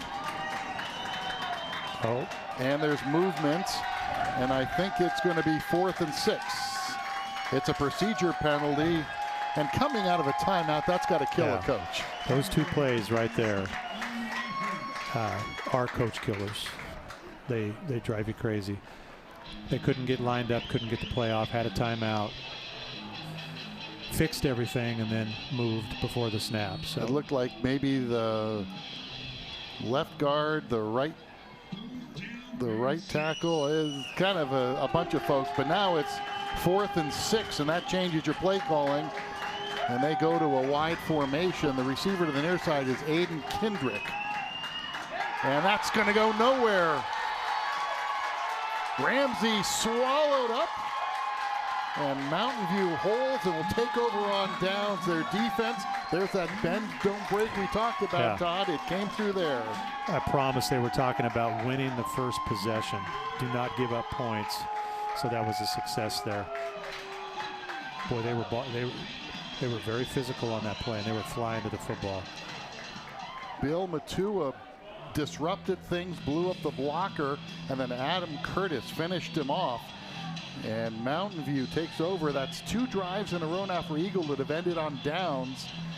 This one with 7:34 to go here in the third quarter. And we'll see the Maverick offense try to take advantage. Yeah, I think that one stings because you had 4th and a half a yard or a yard and went backwards. So Henry Nelson brings his team onto the field. He has Gomez Ricks in the backfield with him, and he'll drop to throw. Scott Time now launches it to the near side. It's got a man out there, flag down, pass is caught for the first down. Hand fighting between Kean Foy and the defensive back Duarte, and Foy wins that battle. The flags, 2 flags down. To me, it looks like defensive holding. This play will stand. Yeah, he was pinning his arm down. What a catch, what a throw. He stood in the pocket and delivered it. I think you're right, Mark. He was holding his arm. Duarte was pinning his arm down. Nice catch. That one all the way to the 20-yard line. Nice pass protection. That play does not happen without that pass protection. 49-yard pickup to the Eagle 20-yard line. There's your biggest play of the night, and that's got Mountain View knocking on the door. The hand to Gomez Ricks, spins it to the left side, and then is hit and dropped. Up quickly with the tackle is linebacker Jackson LeBeau. Nice response from Eagles defense there. You don't want to give them another positive play, big positive play, and get the momentum really rolling against you. I like Jackson LeBeau's play. He's a really good linebacker, and he made a nice play there as the ball will be spotted at the 17, 2nd and 3, and now some confusion on the Mountain View side. They're slow getting the play in. The Eagle had to take a timeout to fix a problem with the play call, but it looks like Mountain View will get this one off. 2nd down and 7. Gomez Ricks, the single setback. He gets the handoff, tries the right side. The hole closed quickly, but he still picked up good yardage across the 15-yard line. A wide open hole initially, but Eagle closed very quickly. It looked like that was going to be a bigger game. Eagle flew to the football there. Back to your play calls comment, you know, we're getting down towards the end of the third quarter here, and this is a big game, and it's easy to get in your own way sometimes, trying to come up with the perfect call. Well, it's 3rd and 4 at the 14. Tyler Weaver is the near receiver. There's 2 receivers to the near side.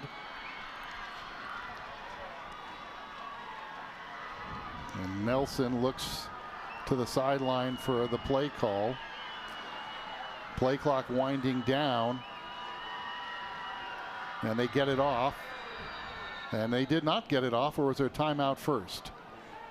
Let's see if they beat the play clock. No, a procedure. I didn't see that on the interior of the line, so that's going to make it a longer 3rd and 9. Both teams having either procedure penalties or movement penalties before the snap. Yeah, there was on the left side of the line.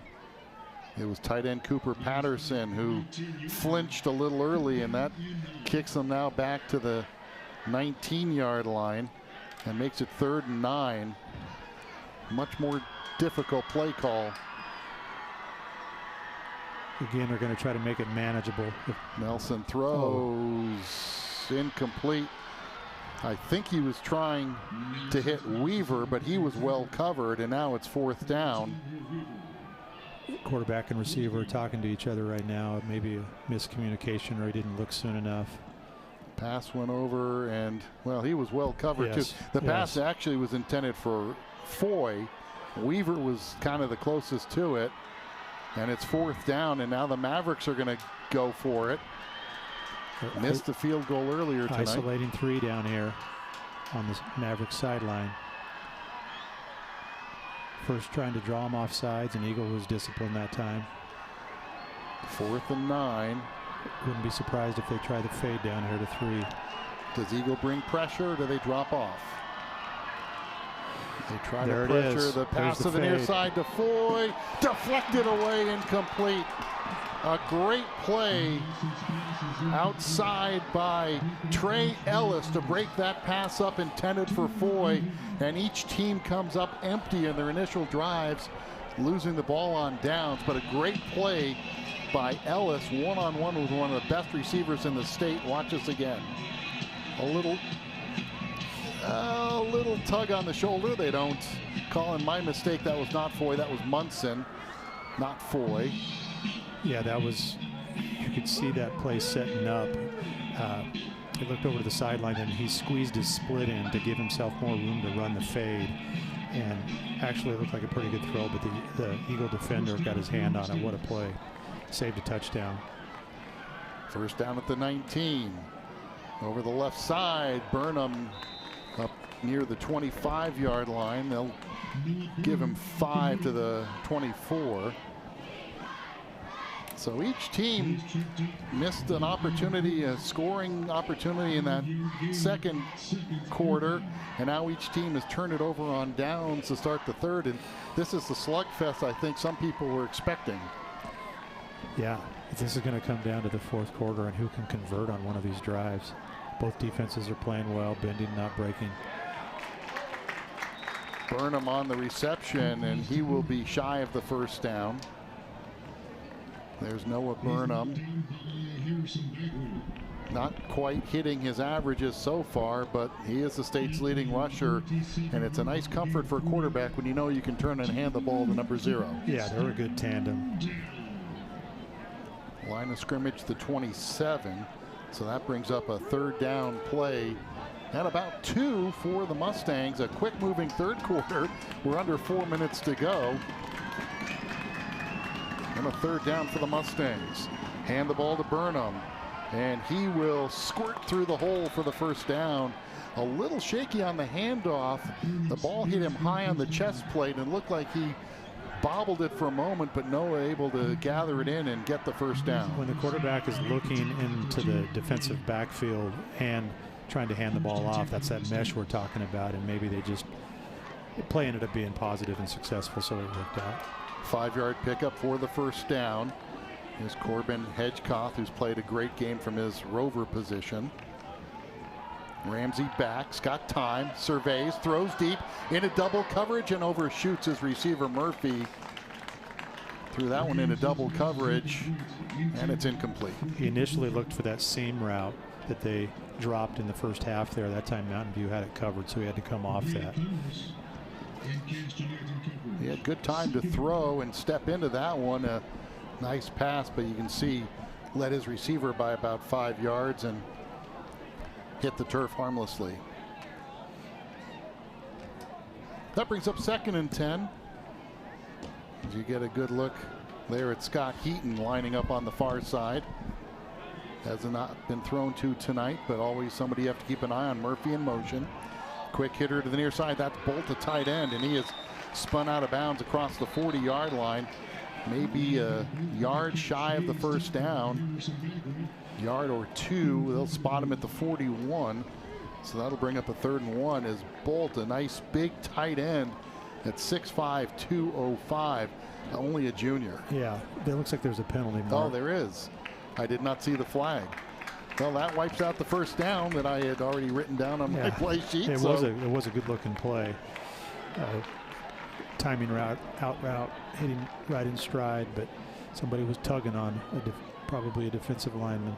Well, that changes the complexion. It was going to be a first down, but instead it's a holding penalty which pushes Eagle back to the 22. One of these days I'll have you explain to me why some holding penalties they enforce from the spot and others from the original line of scrimmage. It seems very inconsistent sometimes. That pass over the middle, incomplete. Tried to hit Burnham, and a couple Mavericks met at the ball carrier. Gavin Draw was one of those there, along with Mason Garcia. You might have stumped me on that question. We might need to get some stripes up here to help me. I was confused over that. It seems sometimes inconsistent. When do you call it from the previous spot, and when do you call it from the spot of the foul? And yeah. Anyway, I think sometimes if it's on the other side of if the offense is holding downfield, it's from the spot of the foul. If it's behind the line of scrimmage, it's not. Well, it's 3rd and 20, so a tough play for Ramsey. He's got time over the middle. That's caught, but nowhere near the first down to Zay Wright with the catch. And the Mavericks defense, thanks in large part to a holding penalty that wiped out a first down, will get the ball back to their offense. Clipping him and making the stop there was Gavin Draw, his 2nd straight big play, and that pass to the 24 sets up the punt. This is Logan Williams, just his 11th punt of the season, averaging 35 yards a kick. Back to receive for the Mavericks is Munson. That one just gets it away. It'll bounce out of bounds and not return, but good field position for the Mavericks. There's a flag back by the punter right here. So. Are they going to say it's running into, which would not be a first down? Roughing is. Now, the Maverick player contends he was blocked into the punter. I got caught watching the punter make a great catch on a high snap and getting it off. So we'll have to, maybe we can get a replay. So we will see if it's running into the kicker. That should not be a first down. If it's roughing, it is. So now that was a 4th and 20, or 4th and 18 rather. Gonna go talk it over with the Eagle coaches maybe. Which leads me to believe it's only the short variety. Yeah. And do you want to re-kick, or do you want to take it where it is? Looks like they're going to re-kick. Yeah, it wasn't a great kick. I'm sure they're thinking they can do better than that.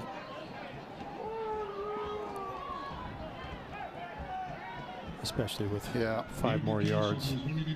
Yeah. So it was a penalty, brought him to the 29-yard line. Well, actually, they spotted the wrong. There we go. That'll bring the ball up to the 29. 24 was the original line. So now it's 4th down and 13. I'd be a little nervous about this snap. A fake? Well, the snap after that one. There we go. Good snap, and the kick is away. Much better kick. Munson with the fair catch makes it at the 38-yard line. So Eagle picks up about 10 yards on the exchange. And Mountain View will take over in good field position. Their best of the night with 2:06 to go in the 3rd. And they will start this drive at their 39-yard line. Somebody trying to break the seal on the second half. Oftentimes these slugfests kind of end up like this, where you come out, you've got your play scripted, both teams score early, and then you just settle in and it becomes a dogfight. So my question, Coach, is if you script the first 14 plays, why don't you script the whole game? Seems to work pretty well. The defense has seen your script now, or they've seen the plays and they adjust too. Handoff on first down, dancing through for about 4 yards, maybe 5. Pichardo with the carry. They'll stop him at the 44-yard line. A 5-yard pickup. Pichardo, happy feet, but got through the block there by Marcus Storr at left tackle, and he was able to open a hole and find the seam. 2nd and 5. Yeah, I think both teams are being careful here to not give anything away to the other team. Pichardo gets the handoff again, and this time he gets about a yard, maybe 2. Pulled down by Jeremiah Minette. They'll mark him right at the 45-yard line. What I meant by that is both teams are kind of using the clock. They're taking their time. There's nothing too risky. It's a 7-7 game. Let's not give it away. 3rd down and 4. This is by design. They're looking over empty backfield. 4 receivers in the pattern. And Nelson guns it out to the near side, and it's incomplete. Intended for Denton Wilson. And a good hit out there by Zay Wright. Haven't really called his name much tonight. They're not throwing at Zay. And that'll bring up a 4th down. He broke on the ball well there. Plus the ball was a little bit inside. When the ball is thrown to the side of the defender, it's much easier to dislodge the ball. Munson on to punt. This is just his 5th punt of the season, and we're 4 games into it. That either means you're scoring a lot of points or you go for it on 4th down a lot. Yeah, Mountain View always has that formation where their quarterback can, they try to draw you off sides and then he can squid or pooch punt it. And now a whistle, and Eagle is going to take the timeout, and that's their 2nd timeout of the half. That may prove to be large in a close game, having burned their 2nd timeout with about 42 seconds to go here in the 3rd quarter in a 7-7 tie, as Mountain View getting set to kick. Again, Munson and Nelson have both punted this year. Nelson more of the pooch variety, but he did get one that rolled 47 yards earlier this season. The longest kick this year for Munson has been 45. Colin Duarte leads the Mustangs in punt returns. He's got 5 on the season. I think they may have been a little worried about a fake there. And perhaps, yeah. It's, you know, and you don't want to burn a timeout, obviously, but you also don't want to give up a 1st down. Maybe they just didn't feel prepared for what could be. Better to take the timeout instead of a disaster. So now the receivers are standing back at about their 20-yard line, just inside their 20. And Munson gets a snap, the rugby-style kicker, high and short. And that will go out of bounds. Little wrestling match at about the 35-yard line. Can't tell if a flag came in or not, just a couple players tangled up, but that was a short punt. Where do you stand on rugby-style punters? We went to a rugby punt because we would want to test the edge, and we would give our punter, with some instructions. We wouldn't want we wouldn't want to do it if we were way backed up. But if we were in the middle of the field, we would try to stretch the defense, and then if it was there, we'd go ahead and let him run it. If not, we'd punt it. But it backfired a few times in our career too, because you're trying to punt the ball on the move. Look at the yardage per play. Talk about a slugfest. The Mustangs just under 2.5, and Mavericks just under 4. So not a lot of ground given on 1st down. Here's the reverse to the near side. This is Makita, and he is dragged down after a pretty decent gain by Cash Jeanette. Good gain on 1st down and makes this call. This is one of my favorite calls in football, 2nd and short. They started this drive at the 40, so it's 2nd and 2, and that's the way the 3rd quarter ends. We'll come back with Eagle looking at a 2nd down and 2 from their 48-yard line. Scoreless in that 3rd quarter. We are tied at 7 after 3 quarters on a beautiful Friday night in Meridian. This is the showdown of the week. 4th quarter comes up next.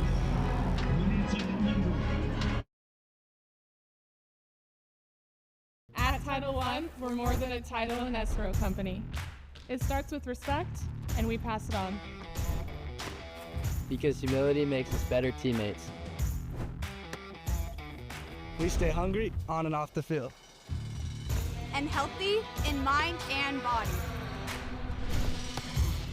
With integrity at every step. And community in our heart.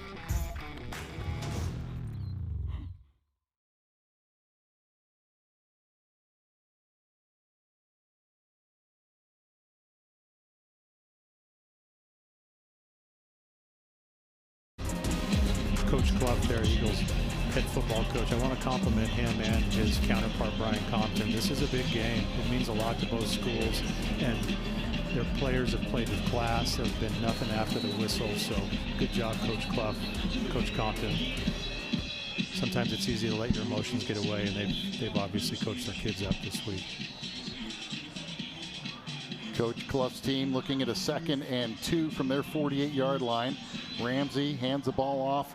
Somehow Burnham got through that hole and picked up the first down. It looked like he was going to be stopped for a loss on the play, but he scooted through the narrowest of openings and picked up the first down. You kind of get the feeling like the first one to score wins, maybe. I wouldn't be surprised if they just try to run the football here. Or the last one to have the ball wins. Yeah. Neither team this season successful on field goals, so I'm not expecting a kick to win this game. 1st and 10. On the fly swoop. No, it's Ramsey, keeps it, and that fooled nobody except me. Yeah, I think Markey's reading that because he's really riding that mesh, and he's probably reading the in man on the line of scrimmage, and if he feels like the guy that flashes in front of him can beat the edge, he'll give it. If not, he'll pull it and get vertical. Nice. I don't know if that was the wrong read or... Doesn't seem to be limping anymore, so whatever was bothering him, he's either ignoring or it's gone away. Hunter Peck with a nice play there for the loss. So it's 2nd and 12 back at the near midfield, 48-yard line. Burnham into the backfield. And Ramsey to throw. He's got time, launches it. Defender falls down. That's Burnham. Nobody's going to catch him. Burnham for the touchdown.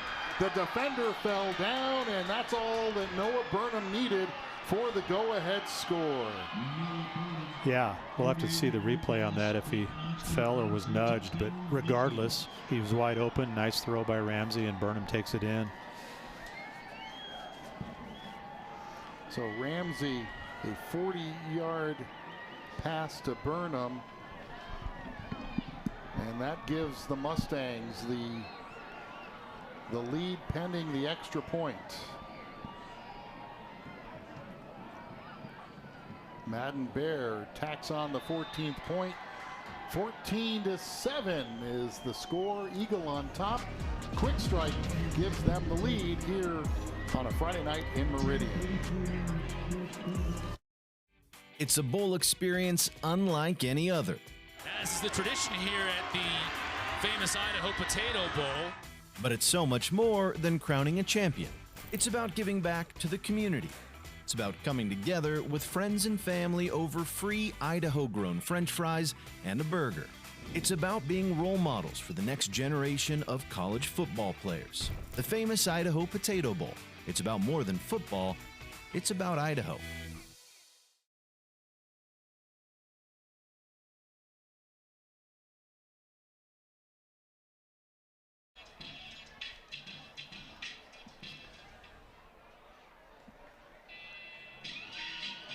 Minute 59 is all it took.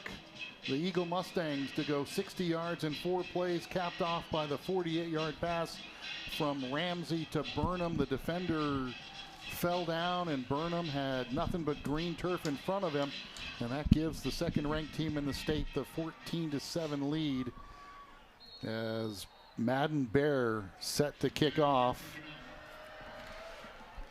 Punches this one towards the end zone. It's fielded at the 5 by Munson. He's got a seam and an ankle tackle by Eagle prevents a long gain. That's Natty Kohlberg, a wide receiver who makes perhaps a touchdown saving shoe top tackle. That was a big tackle because he was, that time Mountain View did not try to stretch the field on the kickoff return. They went right up the sideline here, and it was close. Nice tackle. Coach Compton mentioned how they're battle tested and their schedule's been tough and they're great off season. So now all that hard work you've put in and those tough early schedule, we'll see if it benefits them in the fourth quarter. Mountain View went 3 and out, their only possession of the second half. They hand off to Gomez Ricks, and he is strung out and brought down after a short gain. I think the key here is don't panic. Stick to your game plan.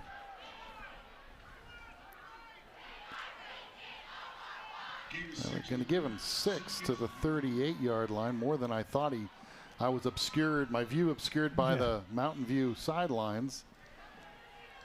So it's second down and about 4. That time, nowhere to go. In quickly to make the stop, Jeremiah Minette. It's almost like he had the playbook. He was there quickly. Yeah, almost there was to take the handoff. That loss back to the 35-yard line. And that brings up 3rd and long. And really, this Eagle defense has not given a whole lot of room to Henry Nelson tonight. Yeah. Is it too early to say that this is a big play? And the Mustangs just took their final timeout of the game with 9:28 to go. I don't know what Coach Clough saw that he didn't like, but his team is now out of timeouts the rest of the way, and it's just a 7-point game. Looked like a personnel issue. Maybe they were trying to run a guy on or off, but yeah, that's when you don't have any timeouts in the 4th quarter of a close game, that can come back and hurt you. But if you know, and we just talked about how it was a big play, so if you don't feel like you have the right people out there, or something doesn't look right, sometimes it's worth it. I misspoke. This is the 3rd possession of the half for the Mavericks. They turned the ball over on downs on the Eagle 19-yard line, their first possession of the half, and then punted 3 and out the last time. So want to correct myself there. But now they're facing a 3rd and 7 at their 35 with 9.5 minutes to go. And you're right, Todd, big game, a big play right here. Nelson back, flushed, hit, he fumbled. Dropped. Swallowed up by 3 Eagle Mustangs. Trying to determine who was there. Anthony Butler was there. Is there a flag? Yeah, on the sideline here. There is a flag on the near side, near midfield. And right now Mountain View is hoping for a defensive hold, which would give them new life. I think that's what the call's going to be, Mark. Let's see what our call is from our referee. It is a defensive hold. And that penalty keeps the drive alive. And somewhere on the sidelines, Coach Clough is pulling out his hair. Yeah, well, that penalty was thrown right in front of the Mountain View coaches in their sidelines. So I promise, if there was anything close to a hold, they were screaming. They were lobbying. In that referee's ear. Well, that gives them a first down and keeps the drive alive for Mountain View. See if that's a significant outcome. Hand off to Pichardo. Takes it outside, weaves his way into the secondary, and is close to a first down. Nice hard running by Mr. Pichardo as Logan rode it out to the left side, and the official on the near side is saying first down, but I think the officials are going to spot, well, they're spotting it right there at the 45. So it is a first down. Yeah, at one of the Eagles chains 45. guys is not paying attention. First down. Eagle shows blitz. Pichardo tries the right side, nowhere to go, and lucky just to get only a 2-yard loss. We're going to get a hold on the offense this time. Looked like Jaron Moore, one of the offensive linemen downfield, may have been called for a hold, as we've seen a couple penalties on this drive, and that hold is going to push the Mavericks back. Or do you decline it and take the loss and take the down? But no, they're going to march it back. So it's back on the Mountain View side of the field. Yeah, I think that's the right call there.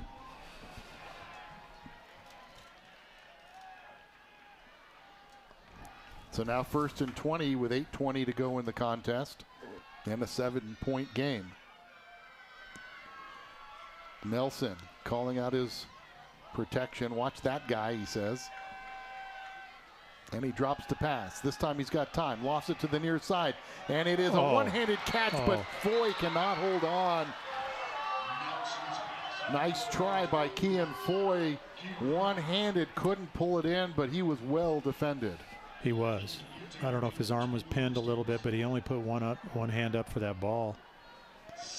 Back defensively well was placed. Colin Duarte, the senior, with 1 interception this season. You know, that play right there, what a throw, but also a great defense. Yeah. I mean, that was just a good football play. Brings up 2nd and 20, stops the clock with 8:03 to go. Nelson Rush gets a screen off to Pichardo. He is hit immediately and thrown back. Anthony Butler read that one, and Pichardo had nowhere to go. Yeah, he ran right through the blockers, or maybe was even ahead of them a little bit. I think he read the screen before the screen could develop. Put him in a great position. Kai Williams also there to help. He was punching at the ball. But now it's 3rd and 20, and that's a tough ask against this Eagle defense, which on the season only gives up 230 yards a game and is number 4 in the state. Yeah, don't try to get it all here and make a mistake. Nelson steps up, flushed, throws, has a man, and it's intercepted. Picked off, and then a flag, picked off by Zay Wright, and then the Mountain View defender just shoves him while he's on the ground, and that's going to cost them 15 yards. And that's the emotion you said you have to keep in check. Obviously a frustration as we watch it again. Right with the interception, then watch the end of the play. The receiver pushes him, and that's going to be 15 yards. Initially, I was going to say that it's, you know, it was 3rd and 20, so that's as good as a punt. Probably you're not going to pick it up. But that 15 yards added on to the interception. The Eagle would have been deep in their territory near the 10, and now they're going to get the ball in better shape. And there's Zay Wright with his first interception of the season, the 5'10 senior. And they'll march this one off, and suddenly the complexion and the mood in this building has changed dramatically. Yeah, they talked about coming in here and taking the home field advantage away when we discussed the game with them, and right now they've kind of seized the momentum here. First down for Ramsey, his team now with the lead. Hands the ball off, and Burnham picks up a couple yards. Harrison Bagley rides him to the ground. And I think we're going to see a steady diet of number 0. He carried that one to the 29-yard line for 4. Yeah, I would be interested to know if they've called off the RPO for Ramsey. Just give the football, or he's a senior, so maybe they're still letting him read it here in the 4th quarter. Clock running, approaching 6.5 minutes in this one. Oh, Ramsey throws it over the middle, and it'll be a first down. The quick hitter to Makita for the first down to the 36. That answers that question. Yes, it does. Senior leadership put it on his shoulders. Well, maybe the defensive coaches were thinking the same way you were, Todd. And maybe. And the Eagle sensed that and picked up the first down. Ramsey with the completion to Makita. Now we have a whistle on the far sideline. I think a problem with the chain, but they've got it set. Clock now rolls, 6:15 to go. The Mustangs holding on to that 7-point lead. We'll see scores of other games if we can. A lot of action around the valley tonight. But this one far from over. One turnover, and it might prove costly at the 36, first down. On the fly sweep, that's Murphy, and he is dragged down for a loss. That one didn't confuse anybody or fool anybody. Yeah, that, I guess maybe you do try to fool somebody by running outside like that and stretching the ball to the sideline, but it's also kind of risky because you can lose yardage. The ball did come out, but I think it was after the whistle. Watch here. The ball is on the turf, but I think the ball carrier was down. I think Eagle got a pretty good spot on that. And mark him at the 36, or actually about the 35, for a 1-yard loss. Second down play for Ramsey. He's got time. Oh. That one is deflected and almost intercepted. Well, that would have changed things dramatically. Yeah.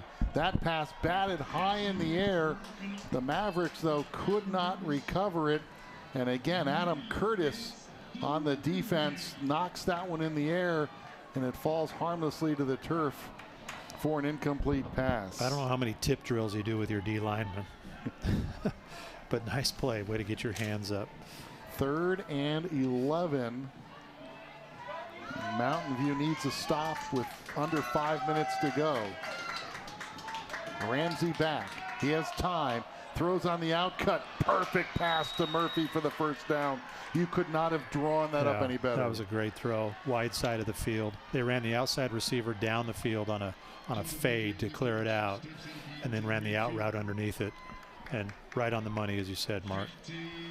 That was a game-winning throw right there. Could be. Mark him at midfield. Other scores, Kuna and Hawaii tied at 7 in the 4th. A close one there. Timberline leading Capital, close your ears, coach, 43-12 in the 4th. Middleton leads Meridian 20-14 in the 4th quarter. Handoff Burnham, breaks a tackle, keeps the legs churning, and that's why he's the top rusher in the state. Just does not quit, kept the legs going, and picked up extra yardage after contact. Yeah, powerful run. It looked to me like Ramsey was maybe trying to pull that ball, and he was like, nope, let me carry it. I'll get the job done. 7-yard pickup. 2nd and 3, and now the clock becomes a factor. Eagle out of timeouts, but they don't want to stop the clock. Mountain View, at what point do you start burning your timeouts to try and get the ball back? 2nd and 3. Burnham over the right side, cuts it up, and will be very close, a little shy of the first down to the 41 is where they mark him. So an important 3rd, and actually they mark him back at the 42.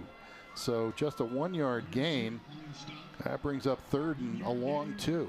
I think if they get one more first down, it's probably saying the obvious here. You start using your timeouts. I think for Eagle, this is, you might say, well, we're on the 42, 43-yard line here. I think this is probably 2-down territory. They went for it earlier tonight, so we'll see what they do. Big play here for the Mustang offense and the Maverick defense. 3rd and 2.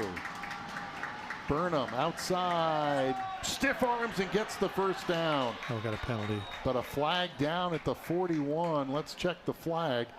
If it's against Mountain View, then Eagles got the first down, but that's generally in the holding territory, and that is the call. Yeah, when he bounced that, the defender reacted a certain way, and I think the lineman might have just instinctually right there grabbed him. You always wonder on a running play, how can you hold? But there's probably holding on every play, isn't there? Yeah, well, I think he had him.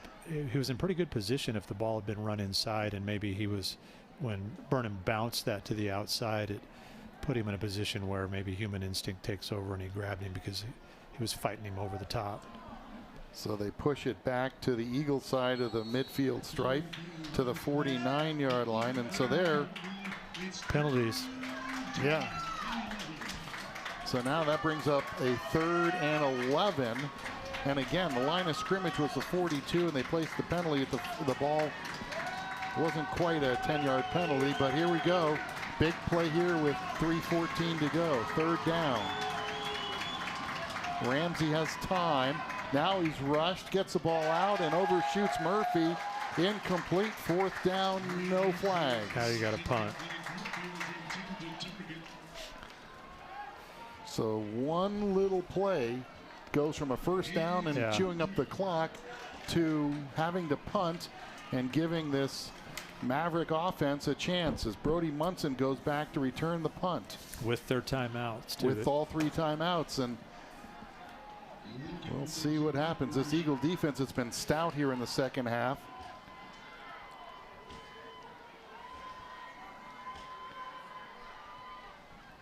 High kick.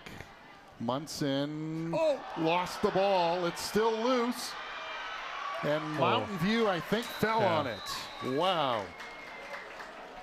A break for the Mavericks as Munson had that one bounce off of him, but it's recovered. I think that was recovered by number 13. Maybe it was a Cash Jeanette 7 or Corbin Hedgecock. Let's watch it. Yeah, it's Hedgecock.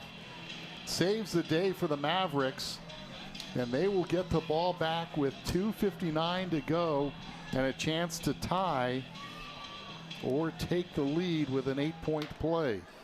He might be getting a sticker for his helmet next week. Oh, I would say so. And the line of scrimmage is the 34-yard line.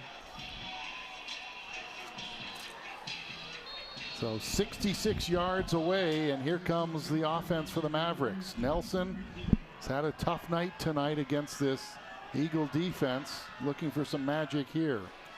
Weaver in motion. Nelson chase from behind, he's got to get rid of it. He does, and it's caught. Nice catch. And then there's a flag in the backfield, defensive backfield.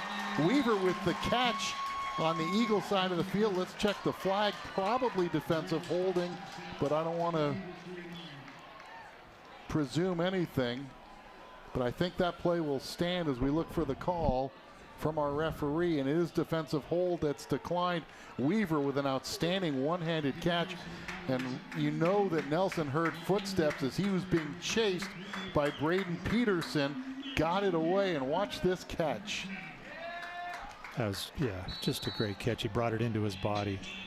I liked what they did there. They moved the pocket. They got him on the run to the wide side of the field and gave him a kind of the vision is easier when you're out on the edge. First down. Handoff to Pichardo. Big hole. Pichardo gets the first down. Driving the legs. Finally, the whistle blows. A late whistle. And Pichardo gets back-to-back first downs for the Mavericks. And now with 2:45 to go, and the clock resets to the 37-yard line. Gain of 12. The pile you see just moving forward. Starting to feel a little bit of momentum here in the stadium. First down. Nelson, they pick up the blitz. He's in trouble and throws it away, and it's going to be picked off at the 31-yard line. Duarte down the left side, and Duarte finally dragged down, and you saw that one a mile away, didn't you, Todd? Yeah, that's quarterbacking 101. He was kind of backing up, spinning around, and just threw a blind football. He might have, I'm want to give him the benefit of the doubt. He was probably trying to throw that ball out of bounds, but was woefully short of that. And Eagle, he broke on that and just lofted it up there, and Duarte with the interception takes it 10, 20, 30, 40, 52-yard return. His second interception of the season. And just like that, with 2:15 to go, Eagle back in the driver's seat after Mountain View was driving with a couple really good plays to get a first down at the 37. This is your sudden change here for Mountain View. They do have their timeouts, so make them attempt a field goal. First and 10. Ramsey has Burnham behind him, hands the ball to Noah.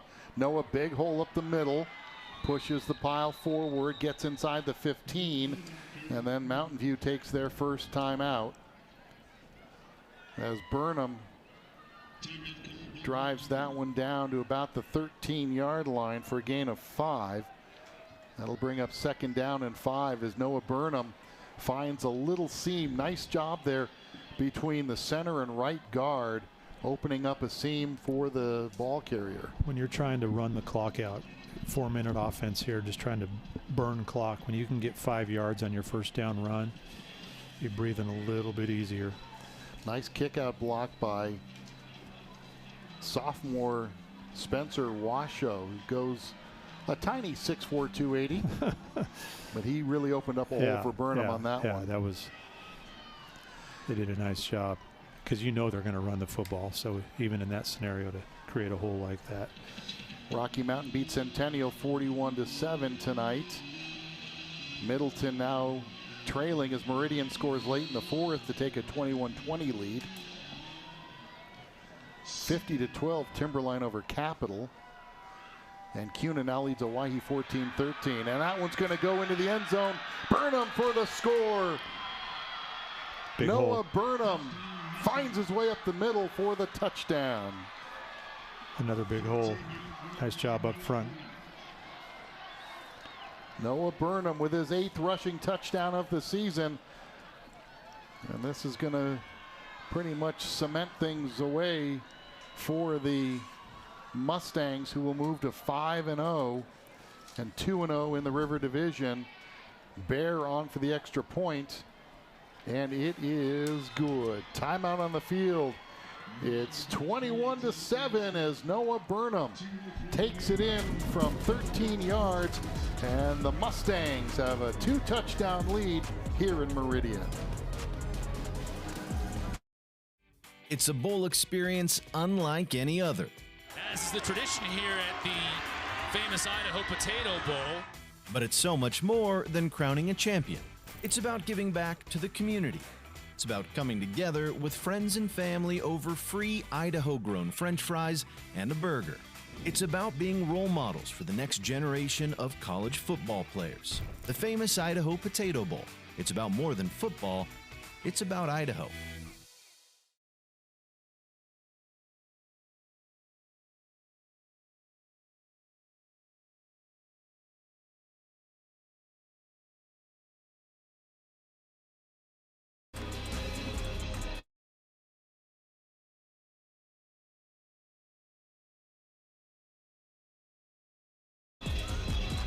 (21-7), Eagle with the lead.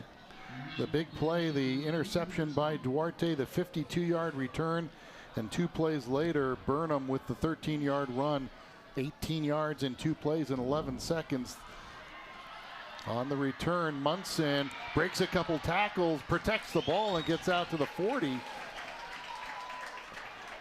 Mountain View not out of it yet, but the hill is much steeper. Yeah, I think actually by Eagle scoring a touchdown there,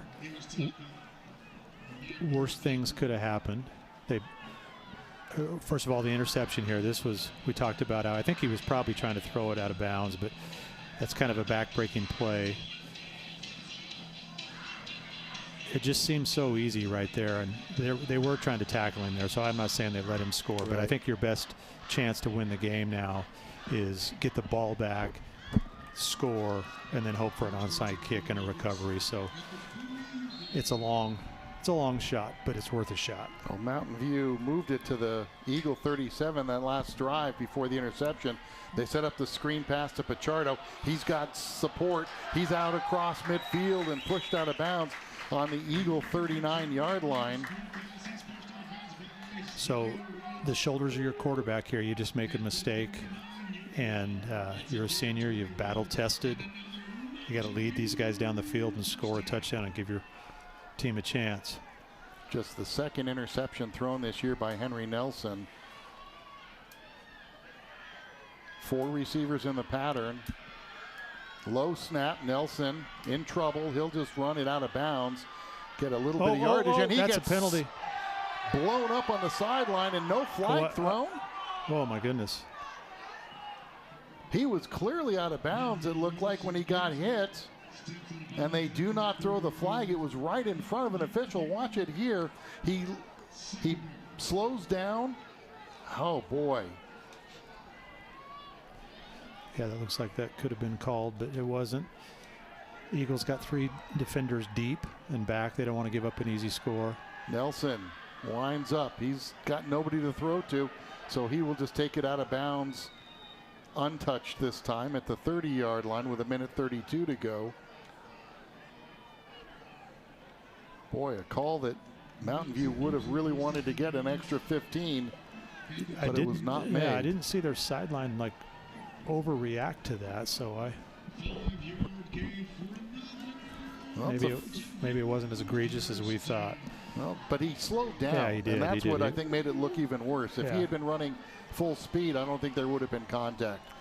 First down with 1:32 to go at the 29. Throw out to the far side. It's caught there. And Weaver probably should have gone out of bounds instead of trying to get extra yardage. And that's going to be a first down, which will stop the clock. But he got fortunate there, because in a play like that, you want to get out of bounds. Get your play in quickly now.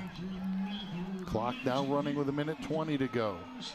Mavericks driving, looking to get on the board, and the coaches are spinning their hands like, hurry up. 1:12, they've got 2 timeouts left. Pass over the middle. That's caught, but that's going to eat time as it's pulled down by Cooper Patterson, and that's going to force Mountain View to take their second timeout.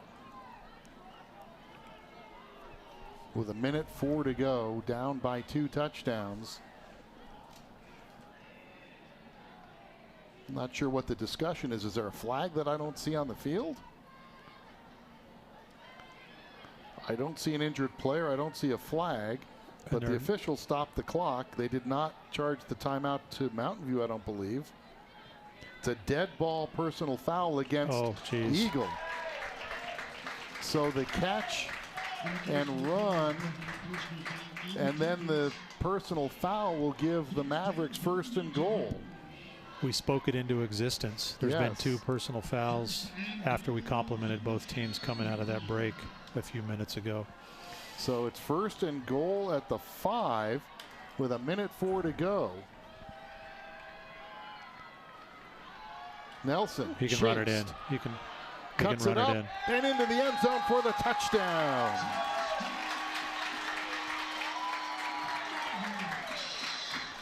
With 58 seconds to go. So that drive took 1:01 second.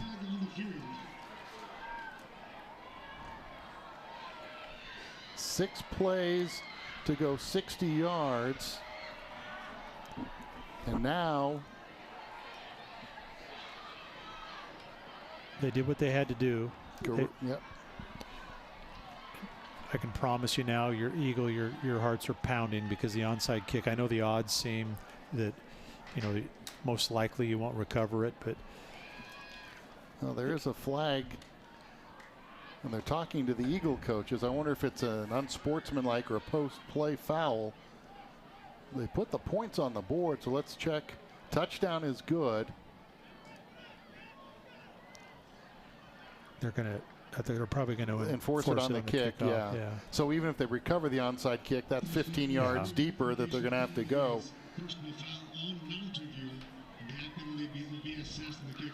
So we will have Jesse Guerrero, 16 for 18 this season on extra points, to kick out of Nelson's hold with 58 seconds to go as you watch Nelson's touchdown again. Good effort getting the ball into the end zone. Big extra point here. Make it a 1-score game. On the way, and the kick is good. So Guerrero makes it a 21-14 game. And now, how good is your special teams coach coaching up an onside kick? If you're Mountain View or both teams, you put every receiver and defensive back on the field, what they call the hands team. Yeah, this is something in good programs you're doing the first week of fall camp. You're working in pre-practice on your onside kicks. You've got your hands team guys, you're rolling balls at them, you're bouncing balls at them, just for a situation like this. We've been in some big games where you have to recover an onside kick, or both sides of this where your heart is pounding. The Eagle kids,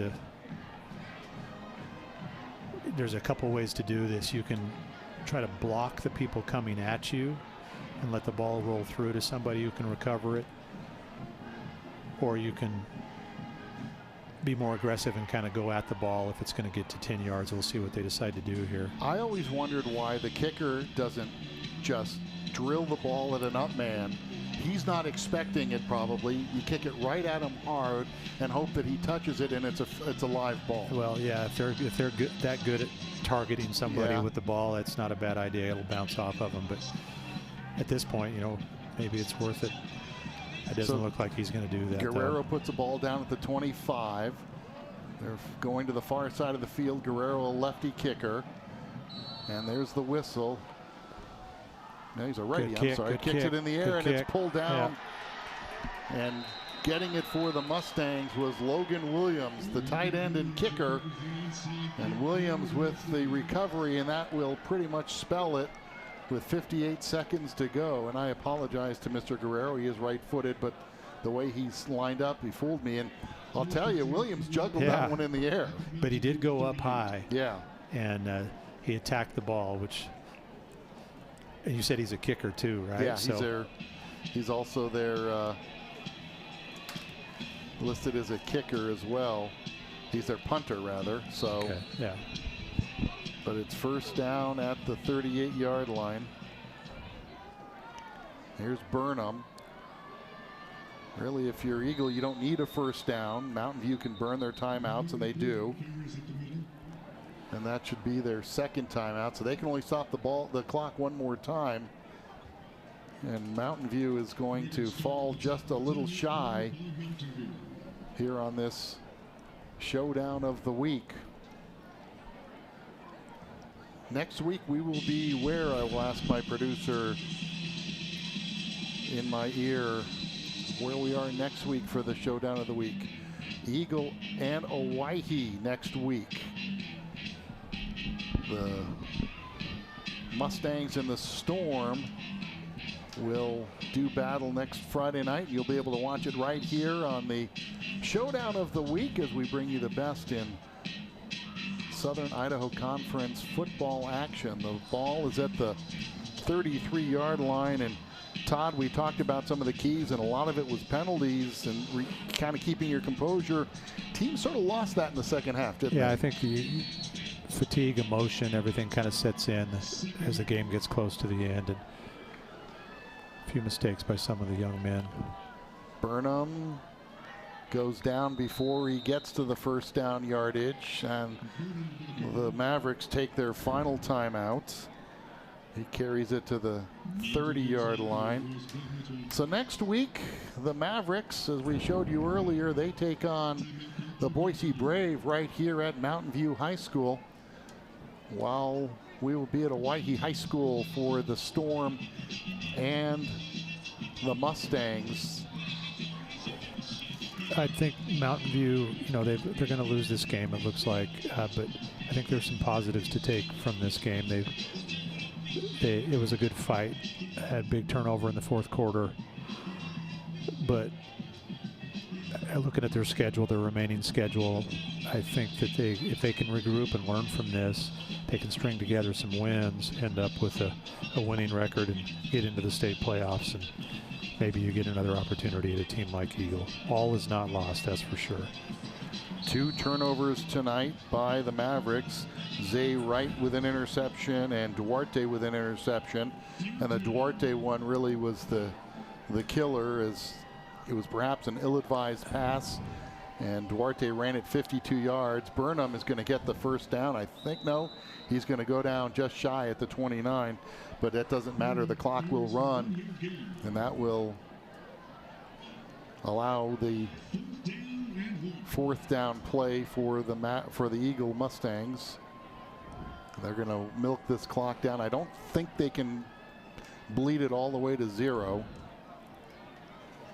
They don't have a timeout, though, right? They don't have a timeout, so you take the penalty and then do a kneel down on fourth down. I think you could do that. The game is over. But 2 turnovers, a missed field goal by Mountain View. They're going to look back at that and say, we had our chances. They had the ball down 7 in the fourth quarter when they turned it over, so they did have their chances. You're right. Well, the officials have said that's time. They did not. No, they did call a delay of game against Eagle. The scoreboard clock is at 0s, but there is still time on the clock. So they will have to run one more play, and that'll be Ramsey will run around and eat the last 1 second off. And the Mustangs will get out of here with a hard-fought 7-point win. We were tied at 7 at the half. 2 touchdowns in the second half. A 49-yard pass from Ramsey to Burnham when the defender fell down, capping a 60-yard 4-play drive. And then Burnham a 13-yard run following a turnover. And there's the final play as Ramsey takes the knee, and the Eagle Mustang fans on the field opposite us in the stands celebrating, and you can almost sense the palpable relief on this Mustang team coming in undefeated and number 2 in the state, and they had to fight for everything tonight against a very game Mavericks team. Yeah, congratulations to Coach Clough and his team. It's not easy to come in here and beat Mountain View on their home turf, and they did what they had to do. They did just enough, and they're in the driver's seat now in this division. I expect them to probably keep rolling, and maybe we'll see them again in the district championship game. And they would love nothing more than to host that at Eagle High School. So we will have to watch how the rest of this season goes. But for now, it's a 21-14 win for the Mustangs. Players shaking hands at midfield, and Mountain View knows they were in a tough one tonight in a game they probably could have won. You look at the defensive struggle, the Mustangs finish with 276 yards of total offense. That's nearly 200 less than their season average, while the Mavericks at 226, they were held to 170 yards beneath their average. So this was truly a defensive struggle. A couple turnovers on some interceptions, a missed field goal, and it's the little things, Coach, that add up to a big game. Yeah, the defense has really stepped up, which I don't think I'm surprised by that in a game like this. When you know each other so well, I don't think you're going to score a lot of points unless it's a mismatch. And Eagle, other than the one play, the personal foul, I think that their composure was great. They kind of stuck to their plan, played great defense, and when they had their opportunities, they capitalized on it. And they're going to be a tough team to beat in this division. So they improved to 5-0, 2-0 in the River, while Mountain View falls to 2-3 and 1-1 in River Division. A great game tonight before a great crowd here at Mountain View High School. Want to thank our outstanding At the Peak production crew, Caleb Howard and team. Tonight's game directed by Dominic Shelton. A great game, and we look forward to seeing you next week when these Mustangs travel to Hawaii to take on the Storm. For Todd Simmis and our entire crew, Mark Snyder thank you for joining us tonight. Enjoy your weekend, everybody. It's the Mustangs by 7 here on the Showdown of the Week. At Title I, we're more than a title and escrow company. It starts with respect, and we pass it on. Because humility makes us better teammates. We stay hungry on and off the field. And healthy in mind and body. With integrity at every step. And community in our heart.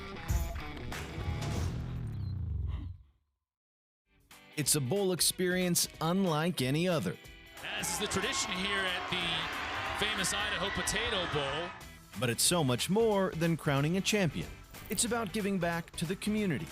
It's about coming together with friends and family over free Idaho-grown French fries and a burger.